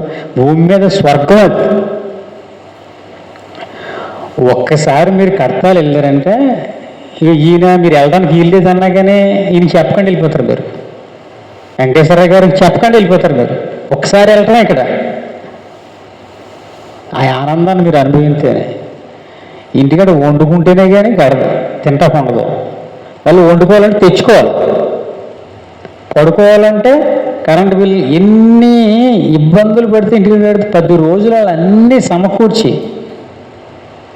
ఉన్నవాడు ఇస్తా, లేనివాడు తింటాడు. ఉన్నవాడు పట్టుకెళ్ళి ఇస్తుంటాడు. నా దగ్గర 10 రూపాయలు ఉందనుకో ధర్మ, అంతే తప్ప వ్యాపార ధోరణి అనేది ఉండదు అక్కడ. అంటే నువ్వు ముందుగా ఇంత పేమెంట్ ఇచ్చేస్తాను, నీకు భోజనం పెడతాను, ఇంత పేమెంట్ ఇచ్చేస్తే పడుకోవడానికి ఇవి ఉండవు. ఊరికినే పలకరించేస్తారు. అసలు పండగలా ఉంటుంది అన్నమాట, పండగ వాతావరణం. కర్తాలు కానీ వెళ్ళలేకపోతే నాకు తెలిసి ఇంక మీ లైఫ్ని ఎవరు ఏం చేయలేరు. ఎన్ని క్లాసులు విన్నా, ఎంతమంది వచ్చి ఎన్ని చెప్పినా సులువైన మార్గం అదే. ఆ అద్భుతాన్ని మీకు చూపించాలంటే నేను సాయం దాకా చెప్పలేను దాన్ని. ఒకసారి ఒక్కరోజు మీరు చూసారు ఇంకా అక్కడి నుంచి అసలు రానే రాదు. అంత అద్భుతంగా ఉంటుంది. ఏంటి మేడం చూసారా? చూడండి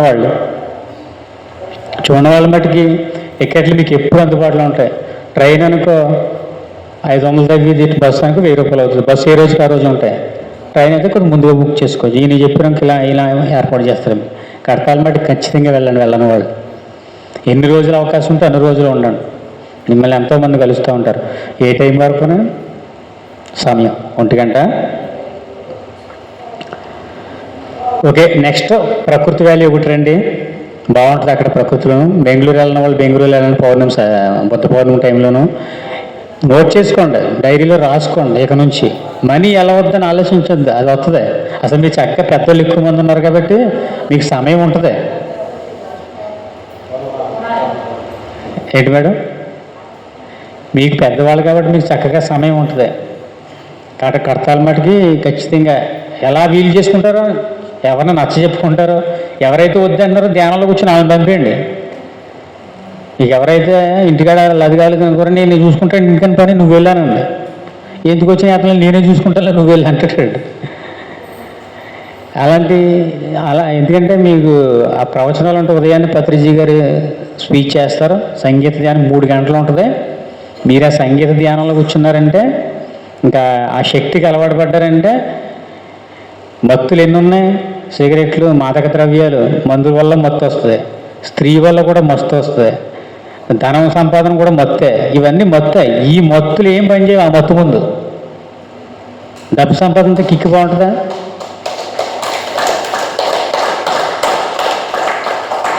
ఈరోజు ఆలోచనలో గందరగోళం ఉన్నప్పుడు మగవాళ్ళందరూ సిగరెట్, మందు ఇంత తర్వాత నాకు మందు తాగి అలవాటు ఉంది ఇది కాబట్టి చెప్తున్నాను. మాకు మందు తాగినప్పుడు ధ్యానం తెలియక నిద్ర పట్టింది. అలవాటు అయిపోయి మందు తాగకపోతే నిద్ర పట్టింది కాదు ధ్యానానికి ముందు. దాన్ని జయించడం అంటే నాకు గొప్ప సాహసం అది. ఇంకా లేడీస్ అంటారా, మరి నిజంగా మీరు సరిగ్గా గమనించారే లేదో కానీ శృంగారం కంటే కూడా స్త్రీ దగ్గర ఒక ఎనర్జీ ఉంటుంది. వాళ్ళ పక్కన ఉంటే చాలు ఆ ఎనర్జీని ఫీల్ అవ్వచ్చు, అంత మత్తు ఉంటుంది స్త్రీ దగ్గర. శృంగారంలో భావప్రాప్తి అనేది చాలా చిన్న విషయం. అది ఊరికినే వాళ్ళొక వ్రతాలు చేస్తుంటారు కదా, సత్యనారాయణమూర్తి వ్రతం కానీ 10 మంది కూర్చొని ధ్యానం చేసుకునేటప్పుడు కానీ 10 మంది స్త్రీలు ఉన్న అక్కడికి వెళ్ళి మీరు అలా కూర్చోండి, ధ్యానం చేయక్కర్లేదు, మీకు ఆటోమేటిక్గా ఎనర్జీ తెలిసిపోతుంది. స్త్రీ దగ్గర కూడా మత్తు ఉంటుంది. అలాగే డబ్బు సంపాదన, ఇంక డబ్బులు సంపాదించడం లాభాలు వస్తున్నాయి ఇంకో వాడు ఇంక వెనక్కి తిరిగి ఏం చూసుకోడాడు, ధ్యానం ఉండదు ఏముండదు, వాడు అసలు వెనక్కి తిరిగి చూడతాడు. అదో రకమైన మత్తు. ఎందుకంటే డబ్బులు సంపాదించేవాడిని చూసి మనం ఏమంటాం, చూడరా ఆడు చూసి నేర్చుకుంటాం మనం. ఆడు అలాగే నీకొలితే ఇంకా సంపాదించేస్తుంటాడు. ఆడంతటాడు సంపాదించడు. ఎప్పుడైనా సరిగ్గా గమనించలేదు కానీ శవం ముందు ఒకడో కూర్చొని ఎప్పుడైనా ఎడుతుంది చూసారు మీరు?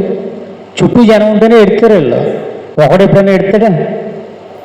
అలాగే ఒకడు ఎప్పుడు డబ్బు సంపాదించదు, చుట్టూ ఉన్న వాళ్ళు అందరూ ఆడు చూసి నేర్చుకోండి అంటుంటే అది నేను తనుండేమో అనుకుని ఇంకా సంపాదించేస్తుంటాడు, ఇంకా దోపిడీ చేసేస్తుంటాడు. ఇప్పుడు సినిమాలన్నీ కూడా అలాగే వస్తున్నాయి. కేజీఎఫ్ అని, పుష్ప 2 అని, ఇవన్నీ స్టోరీ చూస్తే మంచి ఎంతగా ఉన్నాయి. అంటే ఏంటి, ఒక హింసనే హైలైట్ చేసేస్తున్నారు. ఎందుకంటే ధ్యానం లేదు అక్కడ. ఆ ధ్యానంలో ఉన్న మత్తుకు అలవాటు పడ్డారు ఇంకో అసలు వాటి జోలికి వెళ్ళరు మీరు. స్త్రీ అంటే ప్రకృతిని జయించాలంటే ఒక సాధకుడే జయించగలడు.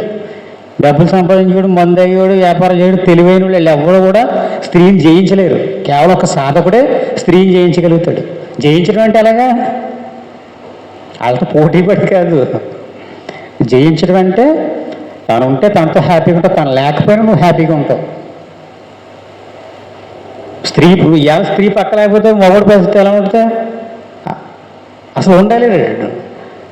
కానీ సాధకుడికి ఉన్న ఆనందంగానే ఉంటాడు, లేకపోతే ఆనందంగానే ఉంటాడు. ఎందుకంటే ఈ ధ్యానంలో వాళ్ళకు ఉంది ఒక ఎనర్జీ అంటారు, మొత్తానికి కూడా పదాన్ని.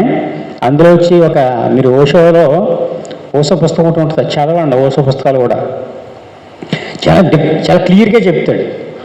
శృంగారం ద్వారా వచ్చి మత్తు ఎలా ఉంటుంది, సాధన ద్వారా వచ్చి మత్తు. అందుకే సంభోగనం సమాధి వరకు అని ఒక పుస్తకం వచ్చింది ఆయన.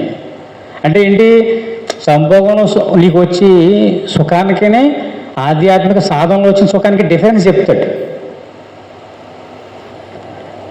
మనం ఈ సుఖం కాడే కొంతమంది జీవితం, ఈ సుఖం కూడా పూర్తిగా అనుభవించకుండా అయిపోతే కొంతమంది జీవితాలు దాని గురించి మాట్లాడతా కూడా భయపడతారు. భోజనం గురించి మాట్లాడతారు, ఇవన్నీ మాట్లాడతారు, కానీ శృంగారం గురించి మాట్లాడితే భయపడిపోతారు. కానీ మొదలు పెడతాక ఎలా చేయాలి ఏం తర్వాత విషయాలు. అలాంటిది అక్కడి నుంచి మొదలుపెట్టి దానికి దీనికి డిఫరెన్స్ చాలా సూక్ష్మంగా చెప్తారనమాట. అది ప్రతి స్త్రీ పురుషుడు కూడా ఎవరికి వాళ్ళు.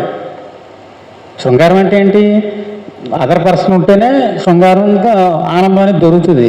కానీ సాధనలో అంతకు మించి నీకు నువ్వు పొందే మార్గాన్ని. ఎందుకంటే చాలామంది సాధన చేసేటప్పుడు వాళ్ళలో ఉన్న అణిచిపెట్టే కోరికలు బయటకు వస్తుంటాయి. సాధకులు సరిగ్గా పుస్తకాలు చదివి సాధన చేయండి. ఎందుకంటే మనం హిందూ దేశంలో పుట్టాం, హిందూ సాంప్రదాయంలో పెరిగాం. కానీ ఈ భూమి మీద ఎన్నో దేశాలు ఉన్నాయి, ఎన్నో సాంప్రదాయాలు ఉన్నాయి. ఒక్కో సాంప్రదాయంలో అన్న చెల్లెలు పెళ్లి చేసుకోవచ్చు, ఒక్కో సాంప్రదాయంలో అన్న పెళ్లి చేసుకోవడం తప్పు, ఒక్కో సాంప్రదాయంలో మేనల్లుళ్ళు మేనగోళ్ళు చేసుకుంటారు, ఒక సాంప్రదాయంలో తప్పు. అంటే సాంప్రదాయాలు అనేవి ఒక కమ్యూనిలోంచి పుడతాయి, ఒక గుంపులోంచి పుడతాయి, ఆ గుంపుకున్న కట్టుబాట్లలోంచి పుడతాయి ఇవన్నీ. ఇదేమీ ఆధ్యాత్మికత కాదు, ఆదర్శాలు ఆధ్యాత్మికత కాదు. ఎప్పుడైనా గమనించండి. నేను పొద్దున్నే లేచి 6 గంటలకు స్నానం చేసి 7:30 కల్లా బొట్టు పెట్టుకుని ఈ టైం టేబుల్ అనేది మనల్ని మనం నియంత్రించుకోవడానికి పెట్టుకున్న నియమాలు. ఎప్పుడు స్టార్టింగ్ దశలో నేర్చుకునేటప్పుడే కదా. నేర్చుకున్నాక నీకు ఇవేం అవసరం ఉండవు. ఒక స్టేజ్కి వెళ్ళాక నీకు ఈ సాధన కూడా అవసరం ఉండదు, ధ్యానం కూడా అవసరం ఉండదు మీరు ఒక స్టేజ్కి వెళ్తే. అలాగే ఆధ్యాత్మికతకే ఆదర్శాలు ఒకటి కాదు. ఆదర్శాలు మీకు మార్గాన్ని చూపిస్తాయి, ఆధ్యాత్మికత ఆ మార్గాలను చెరిపేస్తుంది. చీకట్లో తోసుకులేసినటువంటిది ఆధ్యాత్మికత. మీకు లైట్ ఇచ్చి దారి చూపించి వెళ్ళిపోమంటే వెళ్ళిపోతారు. అందుకే మతాల్లో ఎక్కువ మంది ఉంటారు, ధ్యానం కాడ తక్కువ మంది వస్తారు. మతం అనుకో అక్కడ కొత్త రూల్స్ ఉంటాయి. అక్కడ నువ్వు కొద్ది ఇలా ఉండాలి, ఇలాగే చెయ్యాలి, ఒకటి చెప్తాడు, వీళ్ళందరూ చేస్తారు. భగవద్గీతలోనూ ఒక శ్లోకం ఉంటుంది. ఆ శ్లోకాలు నేను బట్టి పట్టలేదు కానీ తాత్పర్యం చెప్తాను. 4 విధములైన వాళ్ళు నా దగ్గరికి వస్తున్నారంటాడు కృష్ణుడు. అర్ధార్థులు, ఆర్తులు, జిజ్ఞాసులు, అర్ధార్థులు, ముముక్షువులు. 4. ఆర్తులు, అర్ధార్థులు, ముముక్షువులు, జ్ఞానులు. ఆర్తులు అంటే ఎవరు? ప్రతిదానికి ఏడి సాధించేసుకుంటారనమాట. ప్రతిదానికి ఇంట్లో చూడండి కొంతమంది ఉంటారా, వాళ్ళు ఏడుపు వాళ్ళకి ఇచ్చేస్తారు. వాళ్ళకి ఇష్టంతో ఎవరో వాళ్ళు ఏడుపుతున్నారని ఇచ్చేస్తారనమాట వాళ్ళకి. అది వీళ్ళు ఏంటంటే మనం చూస్తుంటాం, దేవుడా నన్ను రక్షించు, దేవుడా నన్ను రక్షించు, దేవుడా నన్ను రక్షించు అని గట్టిగా ప్రార్థనలో పెద్ద పెద్ద కేకలు వినబడుతుంటాయి మనకి. ఆడి మట్టికి కోళ్ళని మేకల్ని కోసి తినేస్తూ ఉంటాడు. దేవుడి దగ్గరికి వెళ్ళి దేవుడు అని ఆర్తులు అనమాట. వీడికి ఏం కావాలో కేకలే సరుతూ ఉంటాడు. ఇంకొకటి ఏం చేస్తాడు? అర్ధార్థులు. వీడు ఆర్తులు, రెండోడు అర్ధార్థులు. అర్ధార్థులు అంటే డబ్బుల కోసం వెళ్తాడు. వీడు చూస్తాడు, అక్కడ ఏమైనా లాభం కనపడుతూ ఉంటాడు, లాభాలు కనపడ్డాడు. ఆడికి ఎంతసేపు 10 రూపాయలు కనపడితేనే మనకు కనపడతాడు. ఎప్పుడైతే 10 రూపాయలు కనపడదో ఇంక కనపడ్డాడు. ఇలా ఆర్తులు అంటారు. ముముక్షువులు, ప్రతిదాన్ని తెలుసుకోవాలని తపన. ఈ డబ్బు కోసమనో దేవుళ్ళని అడగడాలు ఏముండవు, కొత్త విషయాలు తెలుసుకుంటూ ఉంటారు. జ్ఞానులు అంటే తెలిసేసుకున్న వాళ్ళు. ఈ 4 ఉన్నారు భూమి మీద అంటాడు కృష్ణుడు. ఇంకెవరు లేరంటాడు. మీరు ఎవరినైనా తీసుకోండి, ఎవరినైనా తీసుకురండి, ఈ 4 కేటగిరీలో ఏదో కేటగిరీ చెందినవాడే అంటాడు. ఒకటి జ్ఞానయ్య అని ఉంటాడు, ముక్తి సంపాదించి జ్ఞానం నేర్చుకున్నవాడైనా ఉంటాడు, నేర్చేసుకున్నవాడైనా ఉంటాడు, దేవుడా నువ్వు నాకు ఏదో చెయ్యనివి అంటాడు, లేదా డబ్బుల కోసం వచ్చి. ఈ 4 ఉంటారు ఎక్కడికైనా. వీళ్ళు 4 ఉన్నారంటాడు భూమి మీద కృష్ణుడు. ఎవరెవరు ఏ విధంగా తెలియకూర్చున్నారో అట్టి వారికి నేను ఆ విధంగా కనపడుతున్నాను అంటాడు. అంటే నువ్వు నన్ను ఎలా చూస్తాను? నీ డబ్బులు ఇచ్చేవాళ్ళు చూస్తే నేను డబ్బులు నీకు ఇస్తూ ఉంటాను, వరాలు ఇచ్చేవాళ్ళు అయితే వరాలు ఇస్తాను ఉంటాను, జ్ఞానం ఇచ్చేవాళ్ళు అయితే జ్ఞానం ఇస్తాను, నువ్వు ఎలా శత్రువులో చూస్తే శత్రువులో కనపడతాను. భగవద్గీతలో ఈ పత్రిజీ గారు చెప్పిన ప్రతి విషయం చాలా స్పష్టంగా ఉంటుంది. ధ్యానం చేయకముందు ఇవేం అర్థం అవ్వవు. ధ్యానం చేసినప్పుడు మీకు అన్నీ క్లియర్గా అర్థమైపోతాయి. ధ్యానం చేసి పత్రిజీ గారి భగవద్గీత ఉంటుంది, మీకు చాలా చిన్న చూడడానికి పుస్తకం పెద్దది కనపడుతుంది, పెద్ద పెద్ద అక్షరాలతో కుదించేశారు. మీరు ఎప్పుడైనా గమనించండి. వేదవ్యాస అన్నాడు కదా, వేదవ్యాస పిరమిడ్ ఇది. వ్యాసుడి యొక్క వ్యాసుడు రచించిన వేదాల సారాంశం, ఉపనిషత్తుల సారాంశం నుంచి వచ్చింది భగవద్గీత. సరిగ్గా గమనించారా? అయితే వేదాలు ఉన్నాయో ఉపనిషత్తుల వేదాల ఉపనిషత్తుల సారాంశం, ఇవన్నిటి సారాంశాన్ని భగవద్గీత కింద కుదించాడు కృష్ణుడు. ఎన్ని 700 శ్లోకాలతో. దాని పత్రిజీ ఆ కాలంలో ఒకే విషయాన్ని పదే చెప్పాల్సి వచ్చేది. ఇప్పుడు ఇంకా కుదించాడు పత్రిజీ, అందులో కొన్ని తీసేసి. ఈ కాలంలో ఎన్ని అవసరం అవుతాయి అన్నీ అంటే ఇంకా సింపుల్ చేశారనమాట. ఎందుకంటే మనిషి టైం లేదు కదా. ఇప్పుడు వేదాలు చదవాలంటే మీకు టైం సరిపోద్దండి.